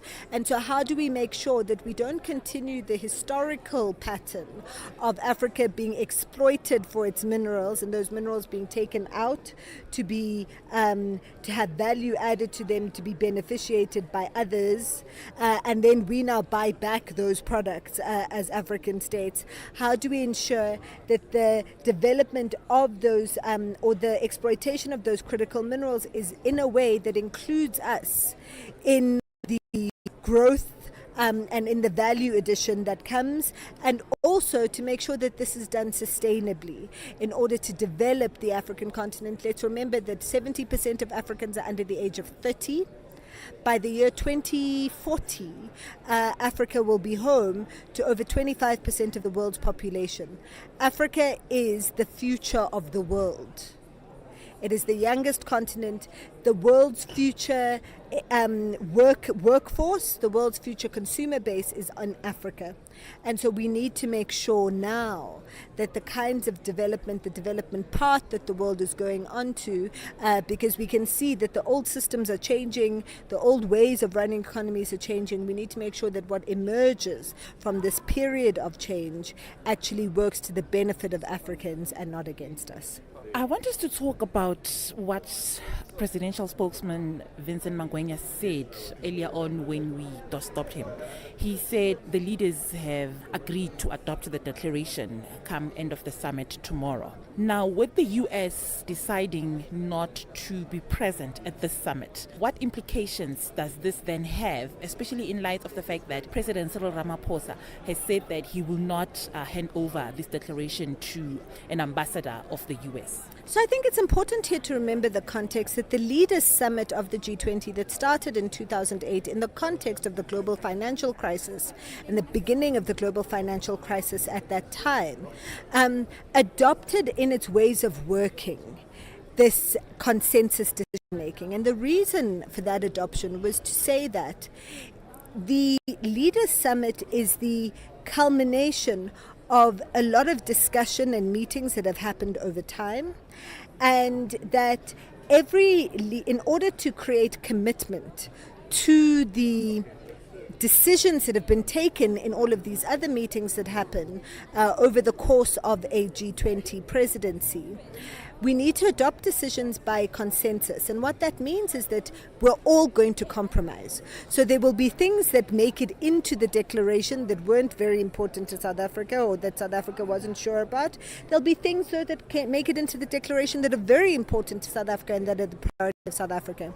Same thing with things making it into the declaration that are the priority of Britain or of France or of Indonesia, and things that make it in that weren't necessarily something that they wanted to focus on. But this focus on compromise, on consensus, is meant to force all the countries to compromise and then to create a base level of commitments that they are all held to.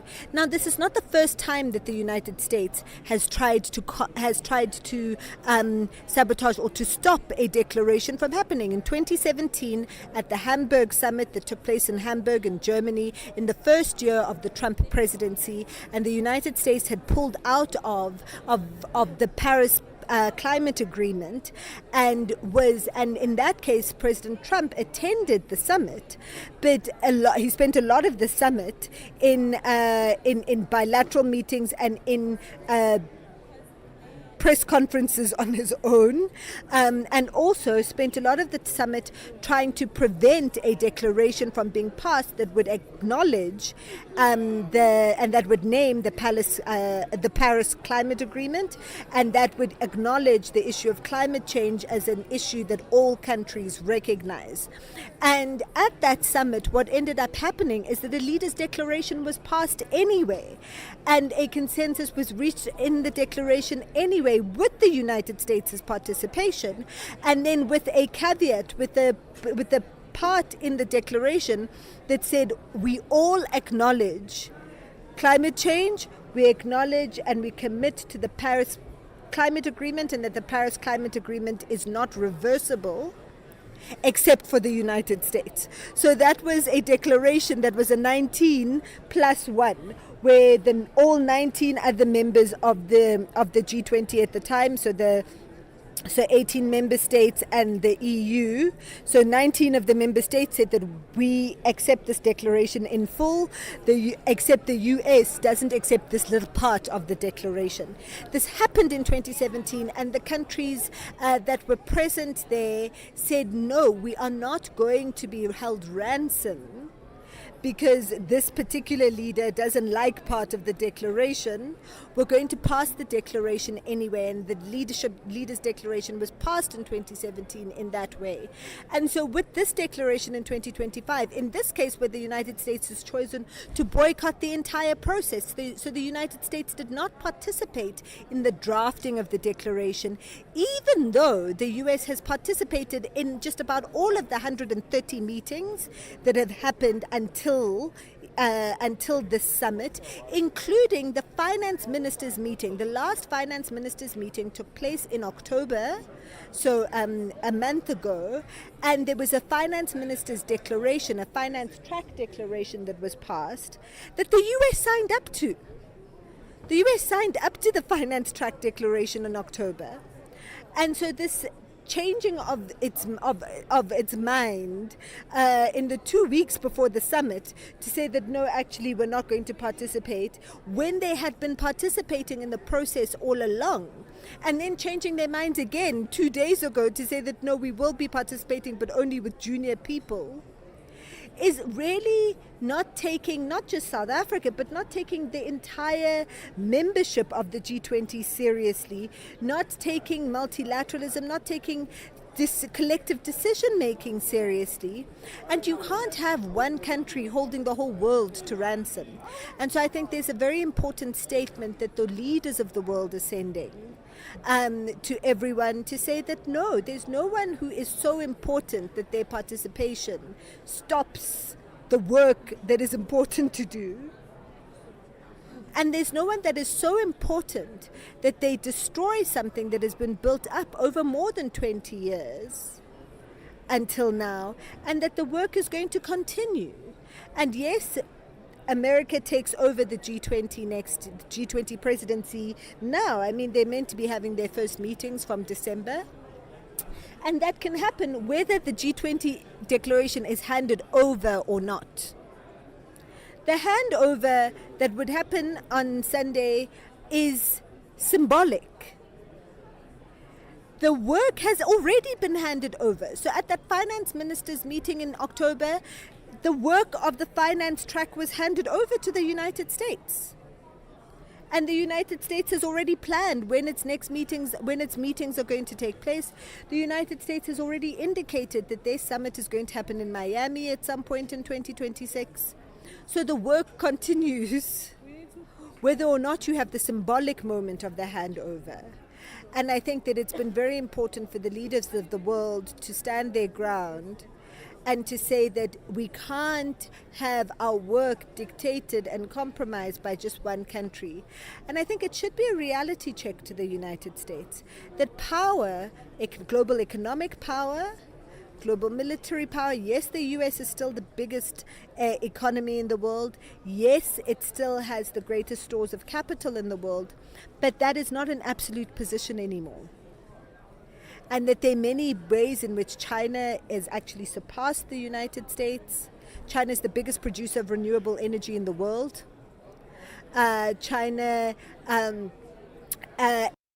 Et donc on reprend le micro ici sur place dans nos studios d'Auckland Park à Johannesburg et nous continuons. Alors que Johannesburg accueille ce week-end le sommet du G20, l'Afrique du Sud place clairement les dirigeants face à un enjeu majeur, la lutte contre les inégalités. Selon un rapport d'Oxfam commandé par la présidence sud-africaine et publié ce jeudi, la richesse cumulée des milliardaires du G20 a augmenté de 2200 milliards de dollars en un an, une somme supérieure à ce qu'il faudrait pour sortir l'ensemble de la population mondiale de la pauvreté. L'organisation internationale appelle ainsi à instaurer une taxation accrue des plus grandes fortunes, estimant que 1650 milliards de dollars par an suffiraient pour éradiquer la pauvreté à l'échelle mondiale. Et pour évoquer ce rapport et ses recommandations, nous sommes en ligne avec Susanna, Susanna Ruiz, représentante de Oxfam au sommet du G20. Madame Ruiz, bonjour, bienvenue sur Vue d'Afrique. Allô, vous me recevez ? Oui, je vous entends. Merci d'être avec nous sur Vue d'Afrique. Alors, le président Ramaphosa a déclaré dans son discours d'ouverture du sommet du G20 que les disparités de richesse sont une injustice et un obstacle à la croissance. Pourtant, juste avant ce G20, votre rapport a révélé que les milliardaires se sont enrichis de 2200 milliards de dollars en un an. Alors, que nous dit exactement ce chiffre vertigineux sur l'ampleur de l'obstacle dont parle le président sud-africain ? Ce que ces chiffres nous disent, c'est que dans la planète, il existe des ressources suffisantes s'il y avait la volonté politique de vouloir aborder la lutte contre les inégalités. Mais en fait, de ces ressources sont dans les mauvaises poches, dans les poches d'une élite d'individus qui veulent préserver leur pouvoir pour avoir une influence dans les politiques, dans l'action politique au niveau international et leurs privilèges. Ce rapport nous dit cette crise d'inégalité est une crise qui révèle un pouvoir qui ne vont pas permettre d'avoir une action internationale qui réduit cet écart entre ceux qui est les plus riches et le reste de la nation. Le président Ramaphosa a salué le travail du comité Stiglitz qui parle d'une urgence des inégalités. Au-delà des chiffres choquants, en quoi cette situation est-elle précisément une urgence ? Par exemple, est-ce que ces inégalités extrêmes creusent aujourd'hui des crises sociales, menacent la démocratie ou empirent la crise climatique ? Allô ? Allô, Madame Ruiz, vous me recevez ? Allô ? Allô, je vous reçois ? Allô ? Allô, Madame Ruiz ? Je crois qu'on a un petit problème de connexion. Madame Ruiz, vous me recevez ? Je vous reçois maintenant. Voilà, vous voulez que je répète la question ? Je disais que le président Ramaphosa a salué le travail du comité Stiglitz qui parle d'une urgence des inégalités. Au-delà des chiffres choquants, en quoi cette situation est précisément une urgence ? Par exemple, est-ce que ces inégalités extrêmes creusent aujourd'hui des crises sociales ou menacent la démocratie ou encore empirent la crise climatique ? En fait, ce rapport, justement, montre comment cette crise des inégalités est liée à cette crise démocratique. Le rapport veut montrer que si on veut avoir des politiques qui soutiennent un modèle de croissance plus juste et un modèle qui contribue à la paix sociale, il faut surtout éviter il faut mettre en place des mécanismes qui permettent de raccourcir cet écart entre ceux qui sont les plus riches et le reste de la population. Et c'est très important que ce rapport ait été lancé sous l'instance du président Ramaphosa, parce que ça veut dire qu'il y a un vrai engagement politique de la part de l'Afrique du Sud à avoir une réponse au travers de ce G20 qui montre cet engagement avec le reste du continent. C'est le premier G20 dans le continent africain et pour la première fois un rapport et une volonté de la part de la présidence sud-africaine de continuer cette lutte contre les inégalités. Une des principales recommandations de ce rapport d'Oxfam est de créer un panel international sur les inégalités, sur le modèle du GIEC pour le climat. À quoi servirait concrètement un tel panel ? En fait, en ce moment, il nous faut une approche scientifique aussi pour pour mettre en place des politiques de la part des gouvernements qui soient efficaces. Maintenant, il y a encore énormément de discussions sur l'ampleur de ces inégalités, quels sont les niveaux de concentration de richesse, qu'est-ce qui est vraiment ou quels sont les éléments qui accélèrent cette crise. Ce panel, ce qui va nous mettre, ce panel va nous donner vraiment les réponses, plus objectives et plus scientifique pour que les gouvernements aient tous les éléments et puissent décider quelles sont les mesures. Donc, ce sera un outil extrêmement utile pour les gouvernements qui sont engagés. Mais vraiment une approche qui donne un élément d'indépendance et d'objectivité pour pouvoir aborder ces politiques. Et ce sommet se tient sans les États-Unis qui ont boycotté la réunion. Votre communiqué pointe du doigt certaines politiques américaines qui, selon vous, attisent les inégalités. En l'absence des États-Unis, donc, pensez-vous que les autres pays du G20 peuvent avancer de manière significative sur ces dossiers ? Ce qui est important, c'est de reconnaître que l'Afrique du Sud a eu le courage de vouloir avoir un communiqué qui représente la volonté, le consensus créé avec le reste des pays et de ne pas se laisser prendre au piège des menaces d'un pays comme les États-Unis, d'un seul gouvernement. Les États-Unis depuis le début de l'année, cette nouvelle administration a mis en place des politiques sur les tarifs, sur des questions de commerce, etc., qui ont un effet extrêmement négatif pour le reste des pays. Donc, le fait d'avoir une réponse de consensus de la part des gouvernements, et ça a été très clair dans les déclarations des gouvernements, des chefs d'État ce matin, ici à Johannesburg, c'est un rappel à l'importance du multilatéralisme et à vouloir trouver des solutions collectives et de coopération face à ces grands enjeux mondiaux. Donc ça, c'est extrêmement important. Après, le résultat sera probablement en dessous des expectatives, justement à cause de l'influence des États-Unis, même s'ils n'ont pas été présents dans la négociation ces derniers jours.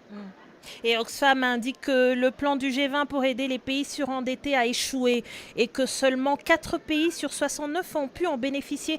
Comment expliquer cet échec, mais surtout que devrait faire le G20 dès cette semaine pour changer la donne ? Mais le G20 reconnaît le problème, l'ampleur du problème, reconnaît même l'ampleur et spécialement pour les pays à faible revenu, mais il est difficile encore d'avoir le soutien des pays riches pour mettre en place les solutions qui pourraient changer complètement la donne pour les pays à très faible revenu.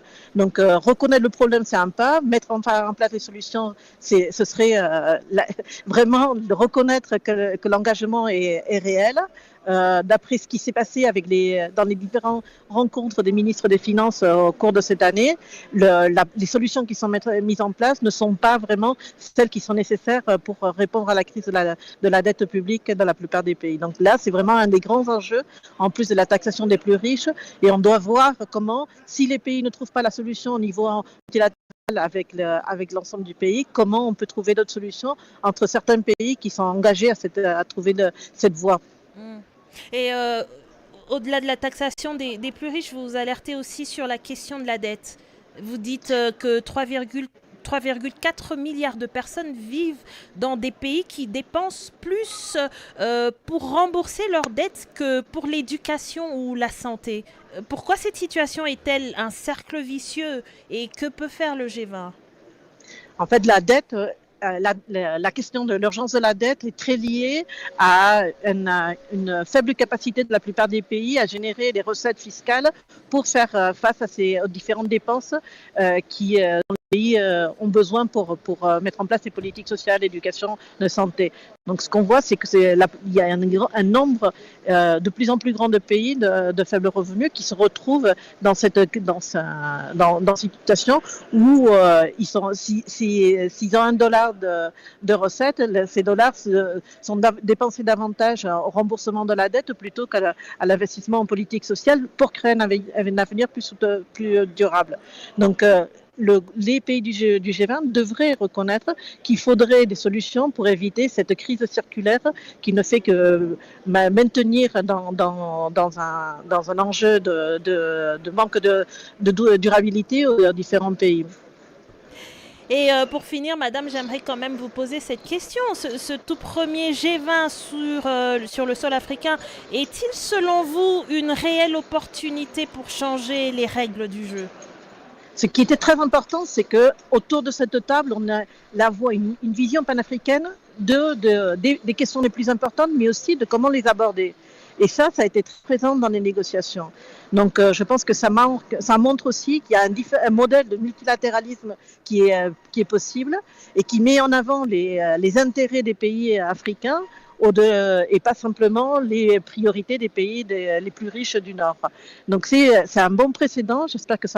Nous espérons que ça pourra se continuer. Le fait que la présidence sud-africaine se soit tenue après le Brésil montre aussi qu'il y a une certaine deux pays du Sud global qui ont cette volonté de faire face d'aborder un modèle de multilatéralisme différent. J'espère que ça va donner des solutions pour le continent africain.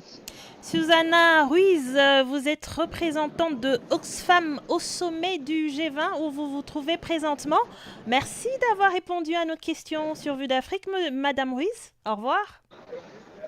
Au revoir. Et voilà, chers auditeurs, voilà qui met fin à notre spécial sur le G20 en direct pendant cette première journée ici à Johannesburg. Nous avons entendu aujourd'hui des voix essentielles. Monsieur Wanji, économiste, Madame Nkunu, qui est présidente et fondatrice des Women Leading. Et aussi, nous venons d'entendre Susanna Ruiz, qui est représentante de Oxfam. Et donc le G20 continue ce soir avec les rencontres des dirigeants et demain matin, une nouvelle journée très chargée s'ouvre avec des discussions clés sur les minerais, l'intelligence artificielle et le travail décent. Retrouvez donc à présent les autres services, notamment celui du Swahili. Et nous serons également au rendez-vous demain, moi particulièrement, dès 9h, toujours au cœur de l'événement avec d'autres invités. À la production de cette édition, c'était Annie Kalonji, à la mise en onde de Francis Massina et je suis Joël Mouteba. Merci d'avoir été avec nous et restez à l'écoute car la suite du G20, c'est sur Channel Africa. Au revoir. Global leaders, African insights. Follow the G20 summit with Channel Africa as it happens. G20 ambao unafanyika hapa nchini Afrika Kusini.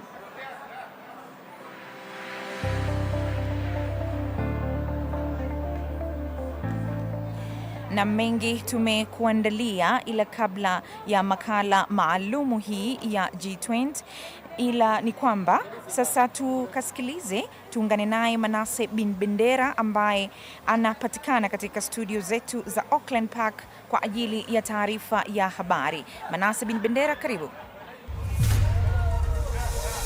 SABC taarifa ya habari. Taswira ya Afrika. Kwanza kabisa ni muhtasari wa habari zenyewe. Rais wa Afrika Kusini Cyril Ramaphosa ametoa wito kwa viongozi wa dunia kuimarisha mshikamano kwa kimataifa wakati wa mkutano wa kilele wa G20 unaofanyika nchini Afrika Kusini. Na Waziri Mkuu wa Tanzania Dr. Mwigulu Nchemba amesisitiza kuwa Watanzania hawatoweza kufikia uchumi wa kati iwapo baadhi ya watumishi wa umma hawatojitolea ipasavyo. SABC taarifa ya habari. Taswira ya Afrika. Habari kamili. Rais wa Afrika Kusini Cyril Ramaphosa amesisitiza umuhimu wa ushirikiano wa kimataifa katika kukabiliana na vitisho vinavyokabili dunia. Ameyasema hayo wakati wa ufunguzi wa mkutano wa kilele wa kundi la G20. Katika mkutano huo unaofanyika Afrika Kusini, Ramaphosa ameongeza kuwa nchi yake ambayo inashikilia uwenyekiti wa kupokezana wa kundi hilo imefanya juhudi za kuhakikisha kuwa vipaumbele vya maendeleo vya mataifa yanayoendelea na bara la Afrika yanapata nafasi katika ajenda ya G20. Naye katibu mkuu wa Umoja wa Mataifa Antonio Guterres, kabla ya kuanza kwa mkutano huo, alitoa wito kwa mataifa yanayounda kundi la G20 kufanya juhudi za kuhimiza mizozo kote duniani ikiwemo Ukraine, Sudan, Mali na Jamhuri ya Kidemokrasia ya Kongo. Baadhi ya viongozi wa mataifa makubwa wanachama wa G20 hawakuhudhuria mkutano huo, akiwemo Rais Donald Trump wa Marekani ambaye nchi yake imekuwa kwenye mvutano mkubwa na Afrika Kusini. Waziri Mkuu wa Tanzania Dr. Mwigulu Nchemba amesisitiza kuwa Tanzania haitoweza kufikia uchumi wa kati iwapo baadhi ya watumishi wa umma hawatowajibika ipasavyo. Tunasema tunatambua watumishi wa umma wanafanya kazi nzuri, na hata nchi hii kupiga hatua hii ya maendeleo ni kwa sababu ya ufanyakazi mzuri wa watumishi wa umma. Wapo na wazembe ambao wamekuwa wakisababisha kero kwa wananchi wetu. Hao ndio tunaosema hawatakuwa na nafasi. Watendaji wote serikalini, chukua kumbukumbu ya jambo analofuatilia. Umelipatia ufumbuzi, weka alama kwamba hili limeisha. Limekuzidi kimo, wewe mwenyewe lifikishe kwenye ngazi inayotakiwa. Muungano wa Wakristo nchini Nigeria umesema wanafunzi na walimu 315 wametekwa katika shambulio la watu wenye silaha Ijumaa ya wiki hii. Shambulio la mapema la Ijumaa dhidi ya shule la St. Mary School inayomilikiwa na kanisa Katoliki katikati mwa jimbo la Niger lilijiri baada ya lingine la Jumatatu la Jumaa hii katika shule jirani kwenye jimbo la Kebbi ambapo wasichana 25 walitekwa. Kulingana na taarifa ya muungano huo, wanafunzi 303 na walimu wao 12 walichukuliwa na watu wenye silaha katika shambulio hilo la Ijumaa. Idadi ya wanafunzi waliotekwa inakaribia nusu ya wanafunzi wote kwenye shule hilo lenye wanafunzi 629. Ni mwisho wa taarifa ya habari, na kwa niaba ya Channel Africa naitwa Manas bin Bendera. SABC taarifa ya habari. Taswira ya Afrika. Na msikilizaji wa Channel Africa popote pale ulipo, tukiwa tunazidi kusonga mbele, na umetoka kusikiliza taarifa ya habari na msomaji wetu ni Manase bin Bendera.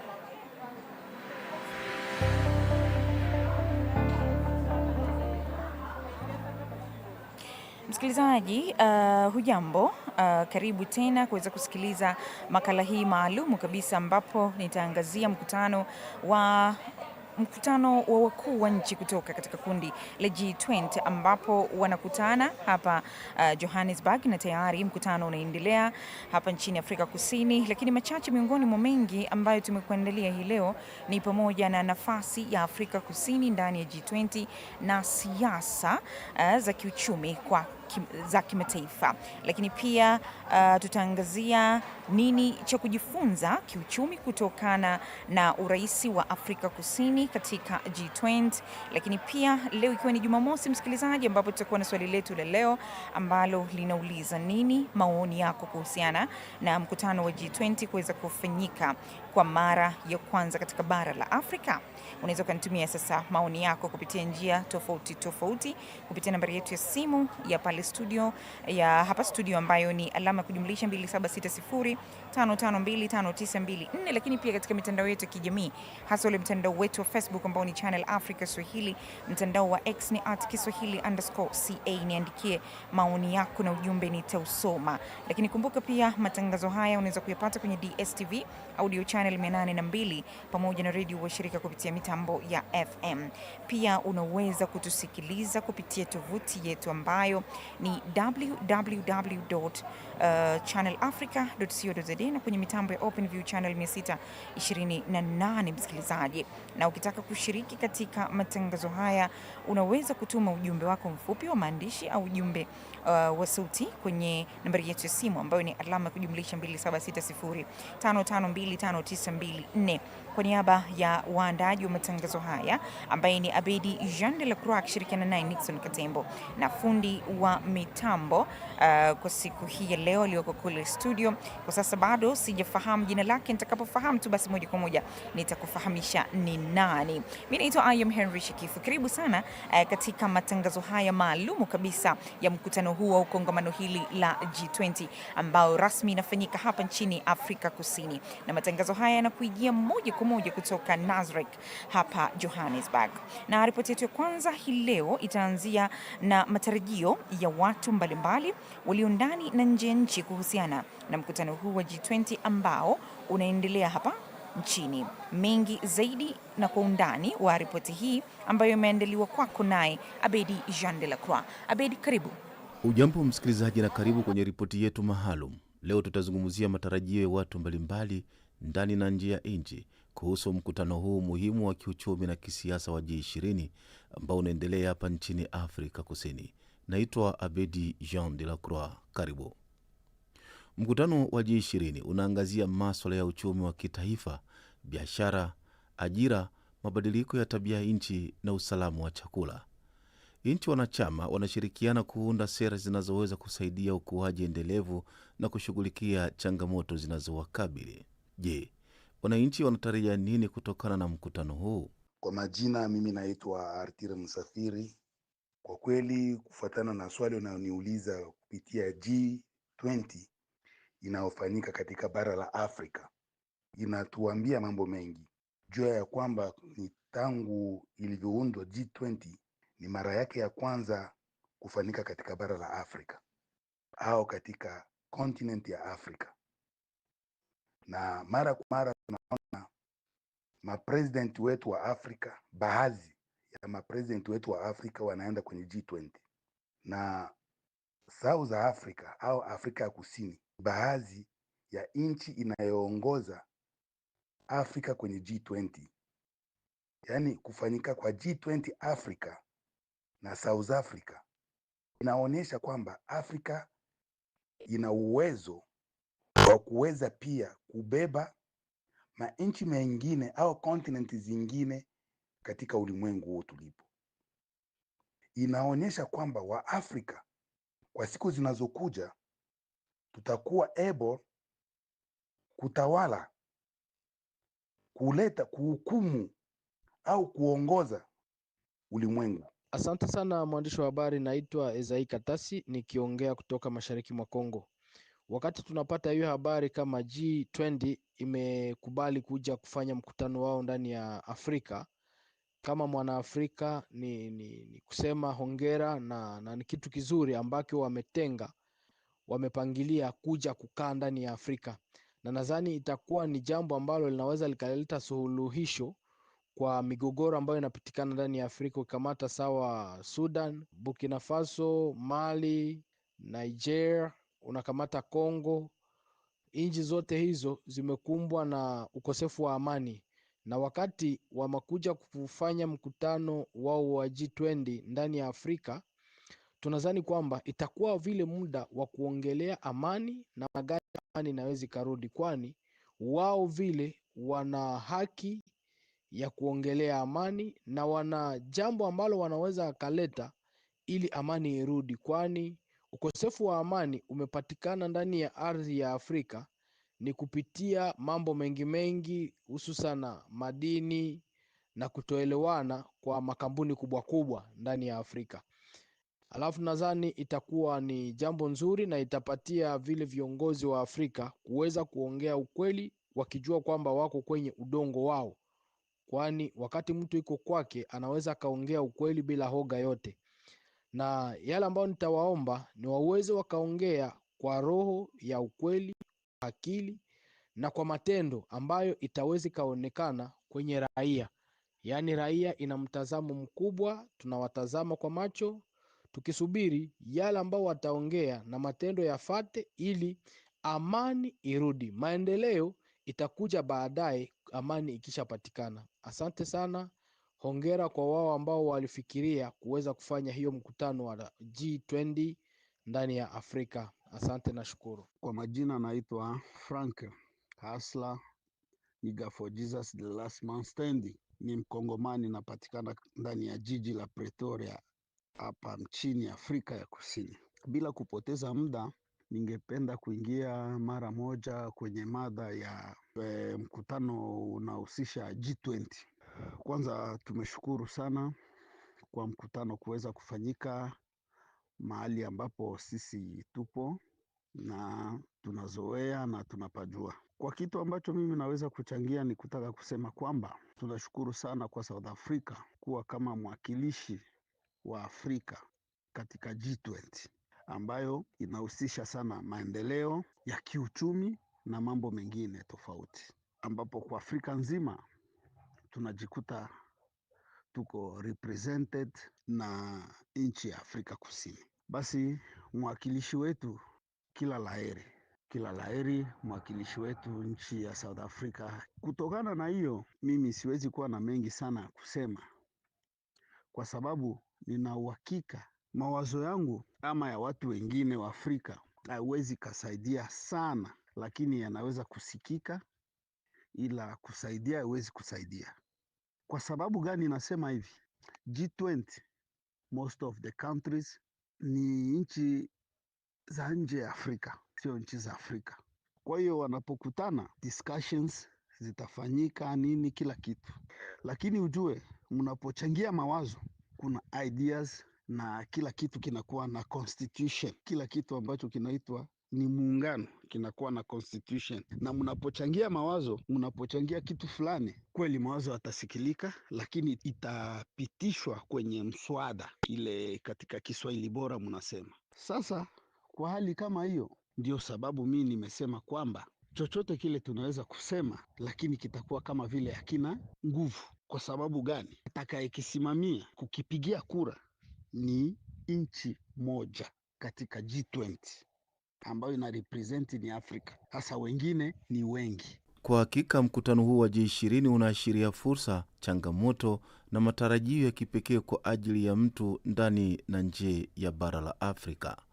Mkutano huu ambao umekutanisha marais wanachama wa kundi la G20 na ambao umewakutanisha pia viongozi wa ngazi mbalimbali wa kiserikali na kutoka taasisi mbalimbali utamalizika hiyo kesho. Abedi Jean de la Croix, Channel Africa, habari. Na msikilizaji wa Channel Africa, baada ya kutoka kusikiliza ripoti hiyo ambayo imeandaliwa naye kukusanya maoni tofauti kutoka kwa wasikilizaji wetu walioko hapa ndani ya Afrika Kusini na nje ya Afrika Kusini. Na sasa tupate mapumziko mafupi. Darubini ya Afrika na Ayam Henry Shekifu. Kabla mutaji tunaelezwa kwamba waziri wa zamani wa polisi Mbekisele ameanza kutoa ushahidi wake mbele ya kamati ya bunge. Pengine namna ambavyo anaelezea na kutoa ushahidi wake, hii ikoje na imekaje? Hali hii ambavyo ilivyo hivi sasa inaleta picha gani kwa raia wa Afrika Kusini? Hii hali inaleta picha nzuri, kwanza inaonyesha kama usalama wa nchi hauko kwenye njia nzuri. Wakati wale wenyewe wanapewa nafasi ya kufanya ulinzi wa nchi na ulinzi wa raia, wanakwenda kukamatwa na wenyewe kuwa miongoni ya watu wenyewe wanakwenda tena kuziwia wala kuprotect mahalifu. Inaleta hali mbaya ndani ya nchi kuhusu usalama kwanza wa nchi peke yake, usalama wa raia. Darubini ya Afrika kila Jumatatu hadi Ijumaa kuanzia saa 11 kamili hadi saa 12 kamili jioni majira ya Afrika ya Kati. Na msikilizaji wa Channel Africa, baada ya kutoka kusikiliza ujumbe mfupi, na sasa tukiwa tunazidi kusonga mbele na moja kwa moja sasa, baada ya ripoti na tangazo hilo, tuungane mubashara na Jerry Muro. Yeye ni mchambuzi wa siasa za kimataifa kutoka huko Dar es Salaam, Tanzania, na yeye ndio mwaliko wetu wa kwanza kabisa ndani ya makala hii. Jerry Muro, karibu na habari za Dar es Salaam, Tanzania. Nashukuru. Dar es Salaam Tanzania, tunamshukuru Mungu, tumekuwa na wakati mzuri, hali ya hewa imekuwa nzuri, joto la wastani, na tunamshukuru Mungu, jana mvua zilinyesha na leo siku imekuwa nzuri sana. Wewe kama mchambuzi ambaye una nafasi kubwa kabisa ya kuweza kuchambua mkutano huu wa G20 ambao unafanyika hapa nchini Afrika Kusini na siasa za kiuchumi za kimataifa, kwa maoni yako Jerry Muro, unaonaje? Cha kwanza, huu ni mkutano wa kimkakati zaidi, tofauti na watu wanavyodhani. Huu umekuwa ni mkutano wa kimkakati, na katika mkutano huu tunashuhudia zaidi ya nchi nyingi kutoka Ulaya na nchi kutoka Afrika zinakutana katika kujadili mambo mbalimbali yanayozigusa nchi zao, lakini mambo yanayogusa dunia kwa ujumla.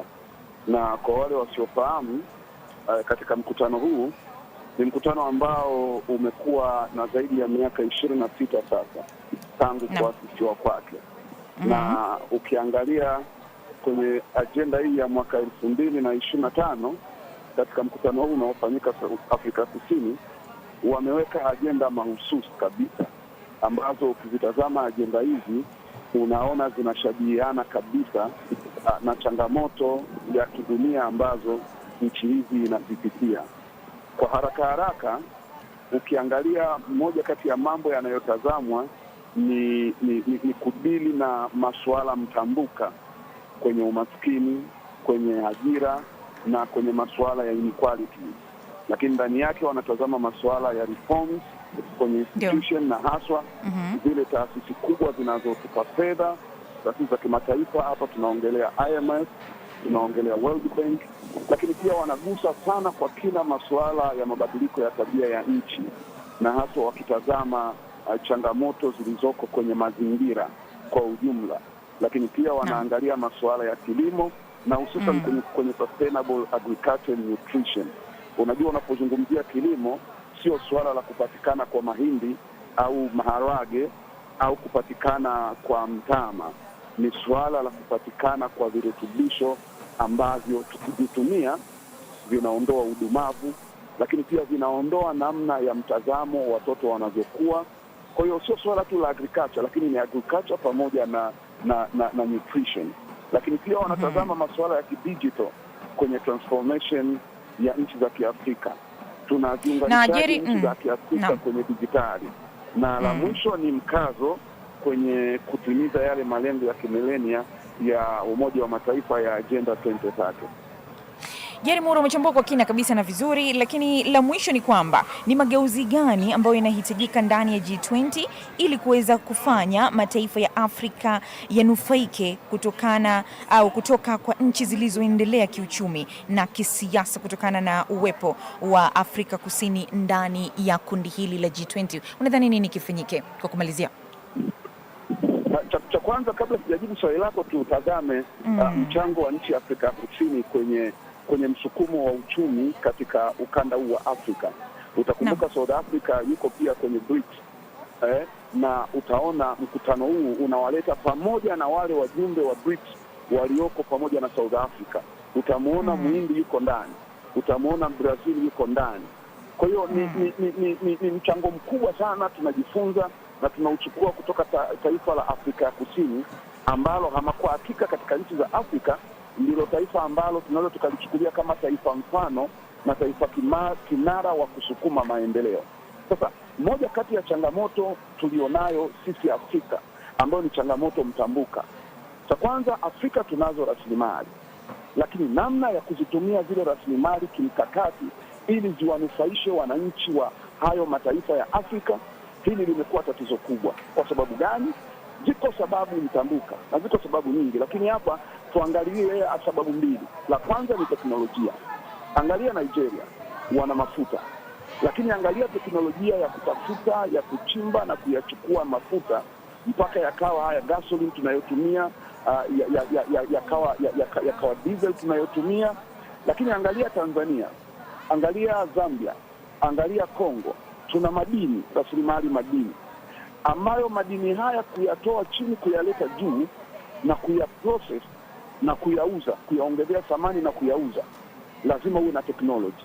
Kwa tunachokitazama, ndio maana unaona moja kati ya agenda wanaangalia uhusika na ushirikiano kati ya hizi nchi na taasisi za fedha, hasa IMF na World Bank. Sisi tunahitaji technology, tunaipataje technology? Na ndio utakuta mkutano huu sasa unazileta zile nchi zenye teknolojia pamoja na mawakala wa hizo teknoloji kutoka kwenye hayo mataifa, na sisi tunazungumza na hizi taasisi za fedha kuangalia sasa ni namna gani tunaweza tukawa tuna mashirikiano sawa, tunasema equality, katika kuzitumia rasilimali na kuziendeleza, Afrika inufaike na wenzetu wa mataifa mengine ya Ulaya na Asia na watu huko nao wanufaike.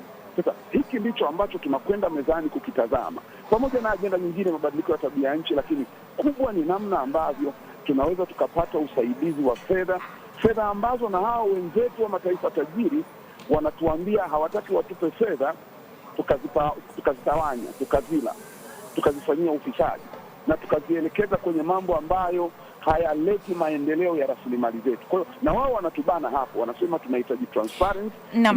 Jaribu tunatamani kuendelea, lakini muda hauturuhusu kweli kweli. Unayozungumza ni ya msingi, lakini muda hauturuhusu. Mimi nikushukuru sana kutoka hapa Nazareth katika matangazo haya moja kwa moja ya G20 Summit hapa nchini Afrika Kusini. Nikutakie jioni njema huko Dar es Salaam, Tanzania.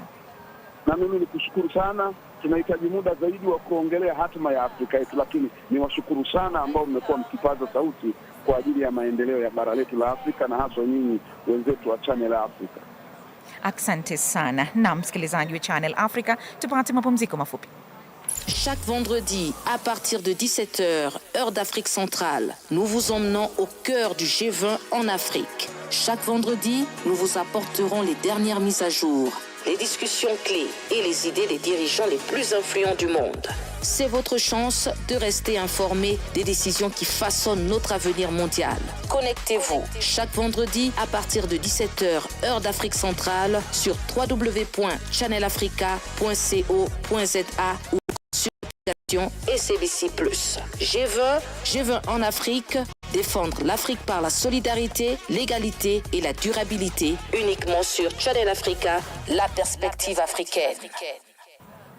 Na msikilizaji wa Channel Africa, tukiwa tunazidi kusonga mbele, na sasa ni tusikilize tena maoni ya watu mbalimbali ambao walikusanywa na Manase bin Bendera. Ripoti hii inaangazia mabadiliko ya tabia nchi na ufadhili wa Afrika na usalama wa kiserikali na migogoro duniani. Karibu Manase. Msikilizaji, karibu sana katika kipindi chetu maalum kinachofuatilia kwa karibu mkutano wa kilele wa G20 unaoendelea Afrika Kusini. Mkutano wa historia unaofanyika barani Afrika kwa mara ya kwanza. Leo tunachambua masuala mawili muhimu yanayogusa moja kwa moja maisha ya Waafrika na mustakabali wa bara la Afrika. Mada yetu ya kwanza inahusu mabadiliko ya tabia nchi na ufadhili kwa Afrika, lakini mada ya pili inahusu usalama wa kiserikali na migogoro duniani. Je, G20 inaahidi nini hasa? Lakini pia je, G20 ina uwezo gani wa kushughulikia changamoto hizi? Ili kujibu maswali yote haya, tunaungana naye Apollo Msambya Joseph, mchambuzi mwenye uelewa wa kina wa diplomasia, uchumi na mazingira. Apollo Msambya Joseph, habari za sasa hivi na karibu Channel Africa.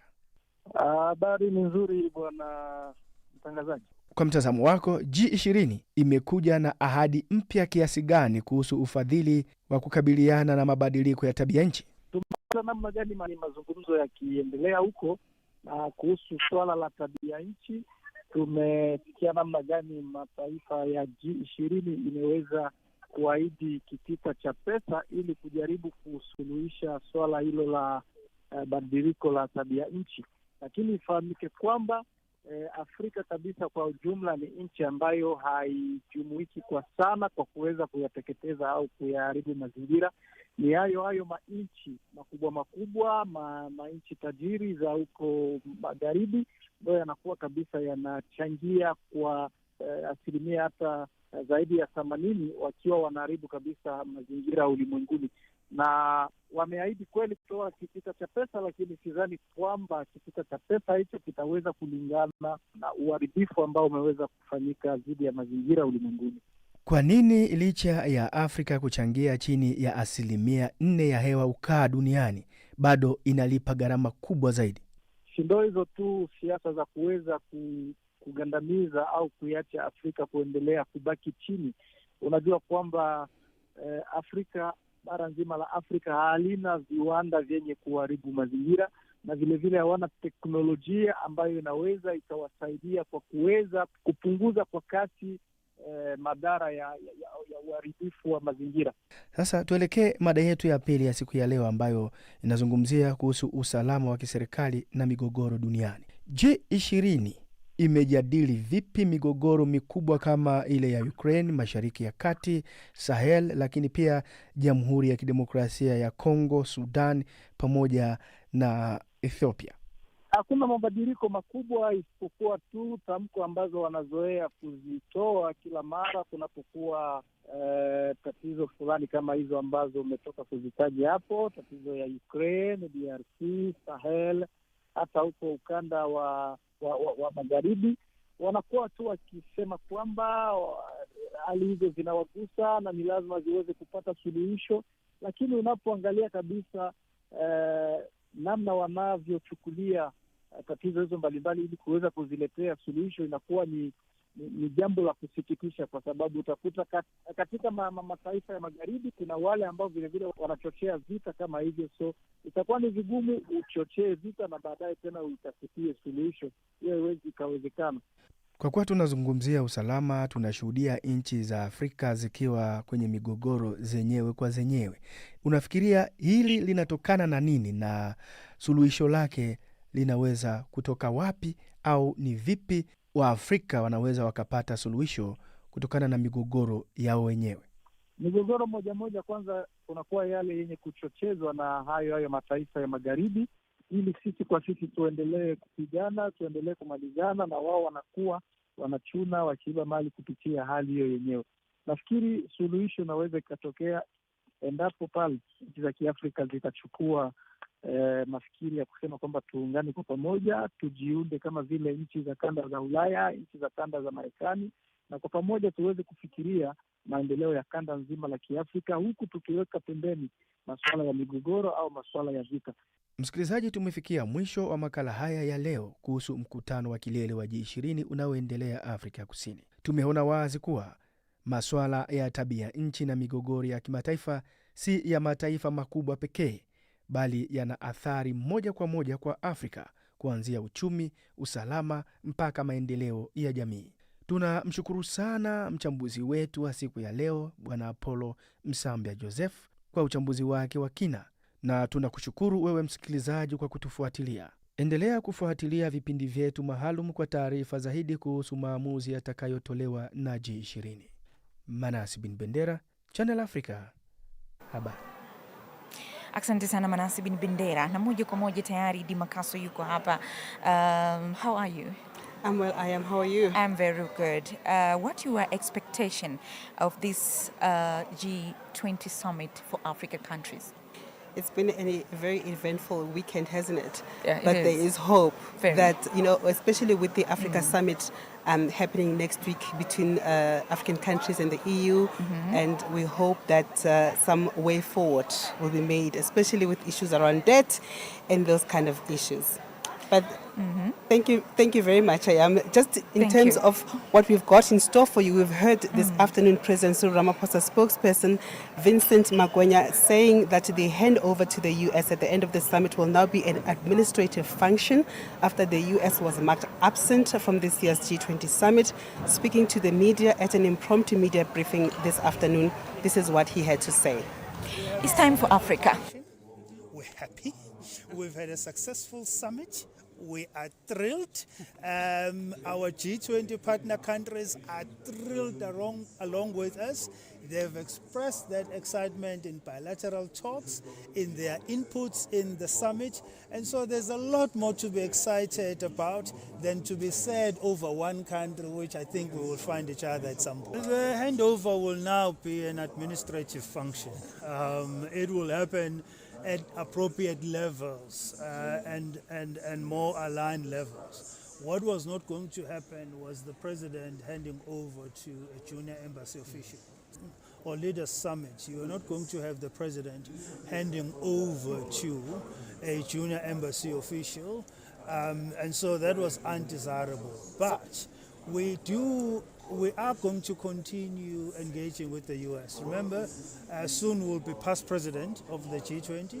We will remain in the Troika with the United States, negotiating and working together to shape the agenda of the G20. And so there will be a number of platforms where we have an opportunity to iron out this blip. We would have preferred that the U.S. did not adopt a boycott position. It has actually undermined the kind of work that various U.S. delegations have put into this process who were coming to South Africa, whether for ministerial meetings. I know, for example, that when the finance ministers last met and managed to achieve a declaration, the U.S. was part of that meeting. The U.S. participated. And so this is unfortunate that at a highest political level, all of that contribution by the United States has been undermined. And it's quite tragic considering the fact that the U.S. was one of the originators, if not the originator of the G20. But we think these are issues that will be resolved. It's a short-term blip. It has had no impact on this summit. The countries present have unanimously agreed, and the issues that are contained in the declaration will be advanced even under the U.S. presidency, albeit with some anticipated resistance. There is an enormous amount of effort that goes into organizing a summit of this size. Logistics, security, and all other related elements. We were prepared to receive Vice President Vance. Resources were going to be made available to ensure that all the U.S. requirements are fulfilled. And then at the last minute, we were told about a boycott. And so those resources were shifted into other areas. Just on the eve of the summit, then we receive a list of requirements and demands that must be made available to an embassy delegation. It was just not going to be feasible. If anybody is being reasonable here, we have to recognize that there was a process. All other countries participated in that process. They gave us their delegation list on time.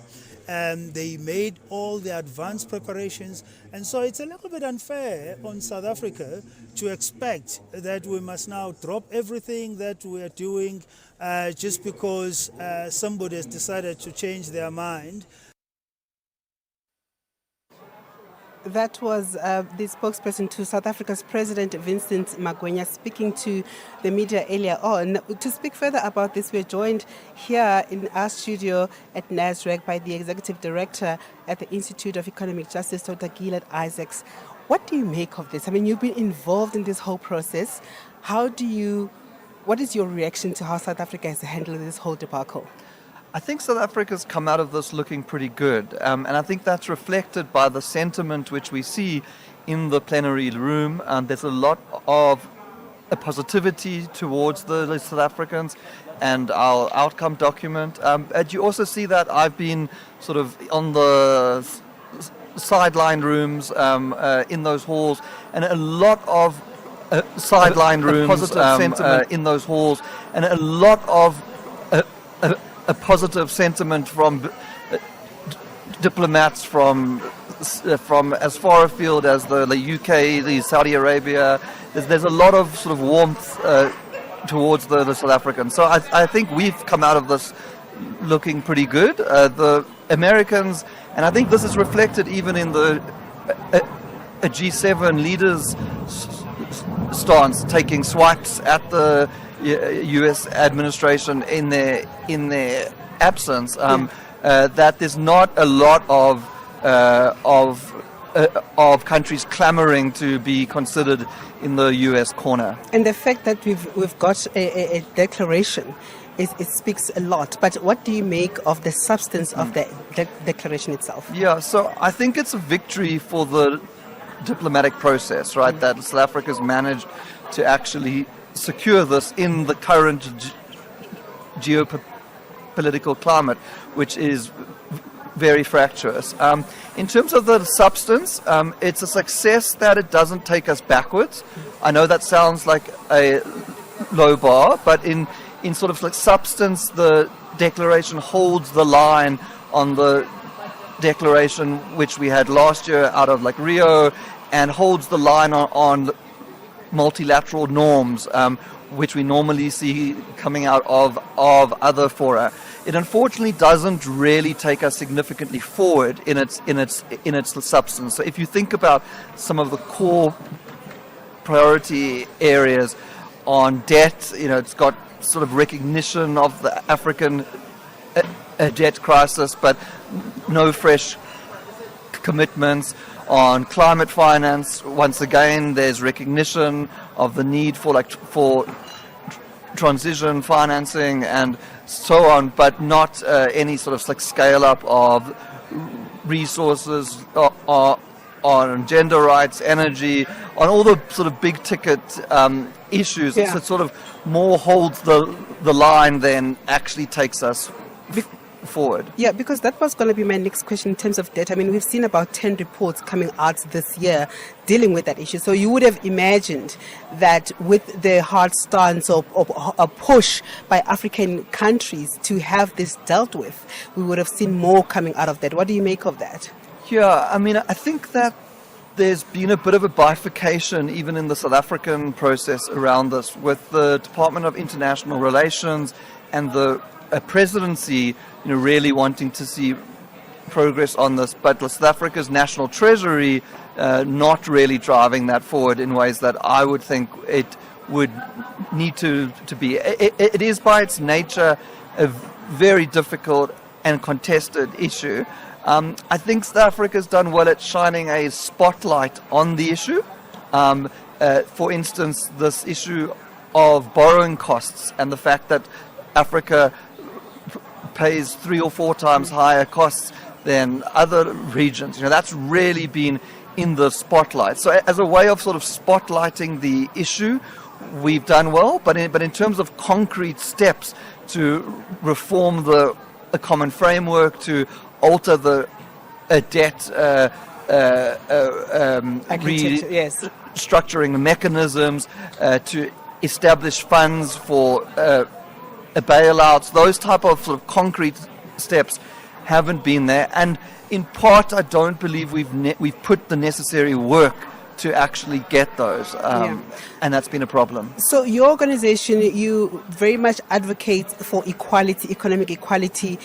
You are able to speak to us a bit about the report that was done by Professor Joseph Stiglitz. Can you just tell us a little bit about what went into that? And, I understand that the report was presented at this G20 summit. We've seen a bit of the report. What do you make of it? Yeah, I think it's a good report. It's the first time that inequality is being tabled at the leaders level of the G20. Inequality hasn't been a significant talking point in previous summits or in the working group processes. The report sort of gives an excellent sort of assessment of where we are with inequality, but importantly, it also unpacks what's actually driving that, right? Why is it that we've seen this acceleration in inequality over the last 20, 30 years? And it provides various policy recommendations. I don't believe it's yet been presented to the leaders, but it was tabled to the Sherpas and in other fora. And one of the central recommendations, which a few countries have already come out in support of, is the establishment of a standing international panel of experts on inequality, which would track global inequality, what's causing that, and that would provide a sort of international benchmark for a policy making around inequality. Yeah, but you know that, Dr. Isaacs, we've got that report, we've got the Africa Expert report, and we've seen a lot of these. And given that, you know, this summit is by consensus, and countries have to go back and decide whether they implement or not, will anything come out of those? Right. Are these just words on paper? I think what's difficult about the G20 is that we'll only know that in 5 years or in 10 years' time. And like, what do I mean by that? The G20 serves as a platform for raising issues, right?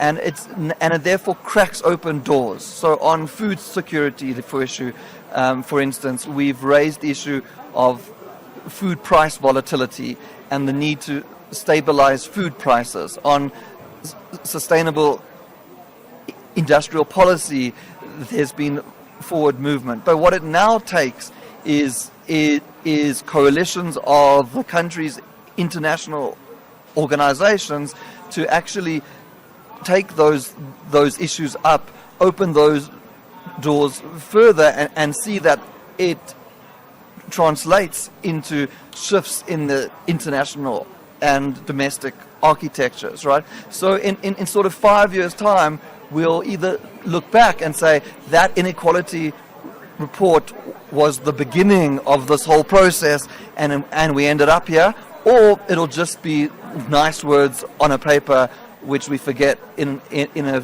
few years' time. And that's up to us to now to run with it. And just as we wrap up, I mean, we've heard of the launch of the G20 Africa Engagement Framework over the next 5 years. What does all this mean for African leaders, for African economies? Yeah. Once again, it sort of either means nothing, right, or it means an opening to really raise and highlight what are Africa's developmental needs and challenges, right? I think it's a pity, obviously, that the immediate presidency after us has little interest in that mechanism. So we'll have to see after that whether the mechanism sort of becomes a robust platform for Africa to have its developmental needs on the G20 agenda, or if it's just a way of appeasing us in the short term. Yeah. Dr. Isaacs, thank you very much. It's been very insightful speaking to you. We go to, okay, I see we my colleagues have been very gracious and giving us a bit more time. But I just wanted to talk to you. I mean, even if we talk about the issue of debt and how the inequality there happens, we can't take away from the issue of governance from African leaders, the fact that politicians have to be able to govern properly. Yeah. Listen, there's no doubt that Africa faces multiple challenges, right? One of those is a governance challenge, and even on this debt question, there's some countries who are indebted based on all sorts of sort of side deals which their governments did, which weren't transparent, weren't properly authorized. The creditors themselves also bear responsibility there.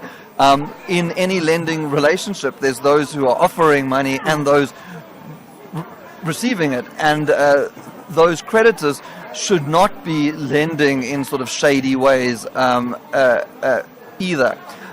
But I think beyond the governance challenge, there's a sort of an architectural question, right, where Africa is at a disadvantageous position in the international financial architecture. That's most sort of acutely seen in borrowing costs, that we pay 3-4 times higher than other regions, which is not commensurate with actual risk in our countries.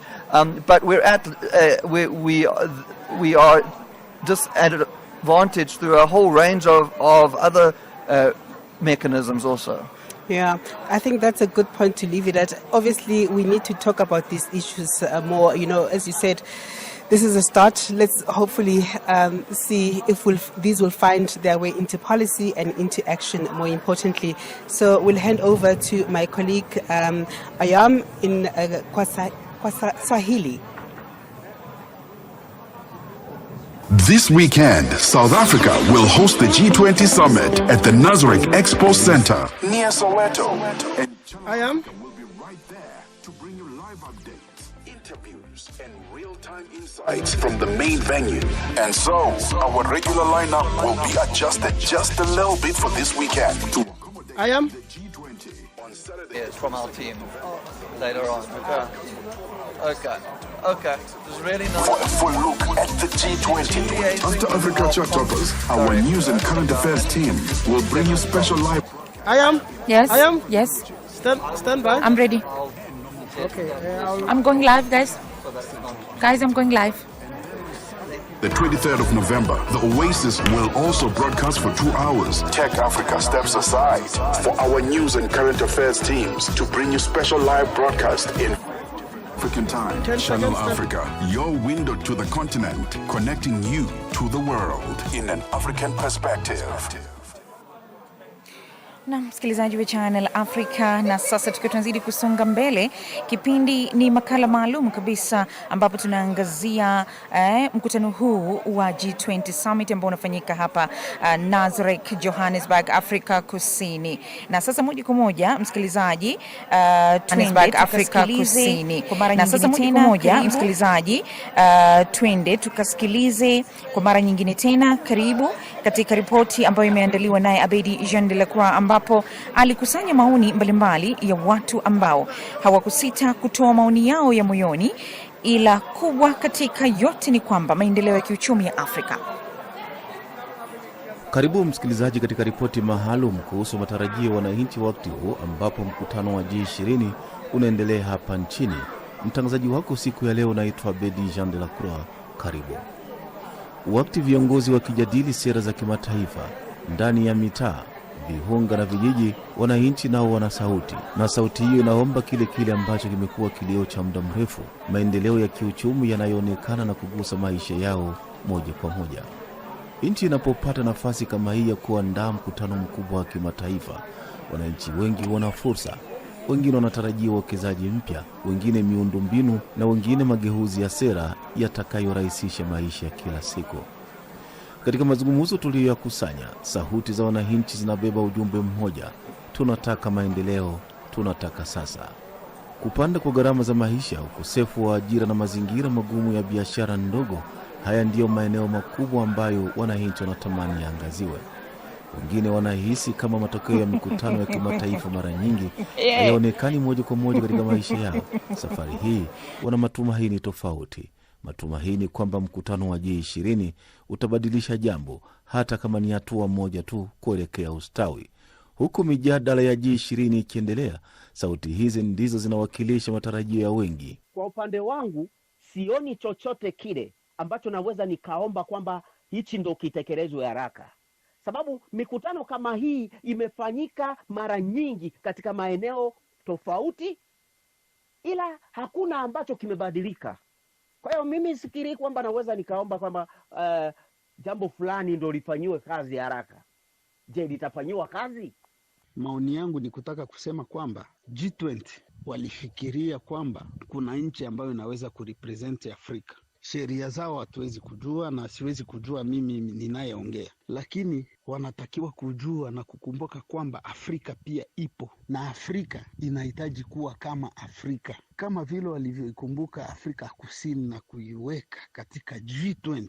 Basi ili ziweze kuingia kwenye G20 na mazungumzo ianze kuwa bayana na 50-50. Najua kila kitu kina kriteria, ila Afrika, mimi kitu ambacho ningehusisha ni Afrika kuwa na wawakilishi wengi ndani ya G20. Asante sana. Asante sana ndugu mtangazaji. Kwa majina naitwa Yenge Kiza nikiwa Durban, KwaZulu Natal. Kwa kweli itakuwa ni kitu kubwa sana kwa kupata mkutano kama huu Hii imeonyesha kwamba Waafrika, ulimwengu unaanza kuchukulia Waafrika kama ni Msikilizaji wa Channel Africa, baada ya kutoka kusikiliza maoni hayo ya watu mbalimbali kuhusiana na mkutano huu wa G20, na sasa moja kwa moja baada ya ripoti hiyo ambayo imeandaliwa naye Abedi Jean de la Croix, tuungane moja kwa moja na mchambuzi wetu wa pili hii leo kutoka hapa nchini Afrika Kusini. Anaitwa Magie Monyane. Hujambo Magie?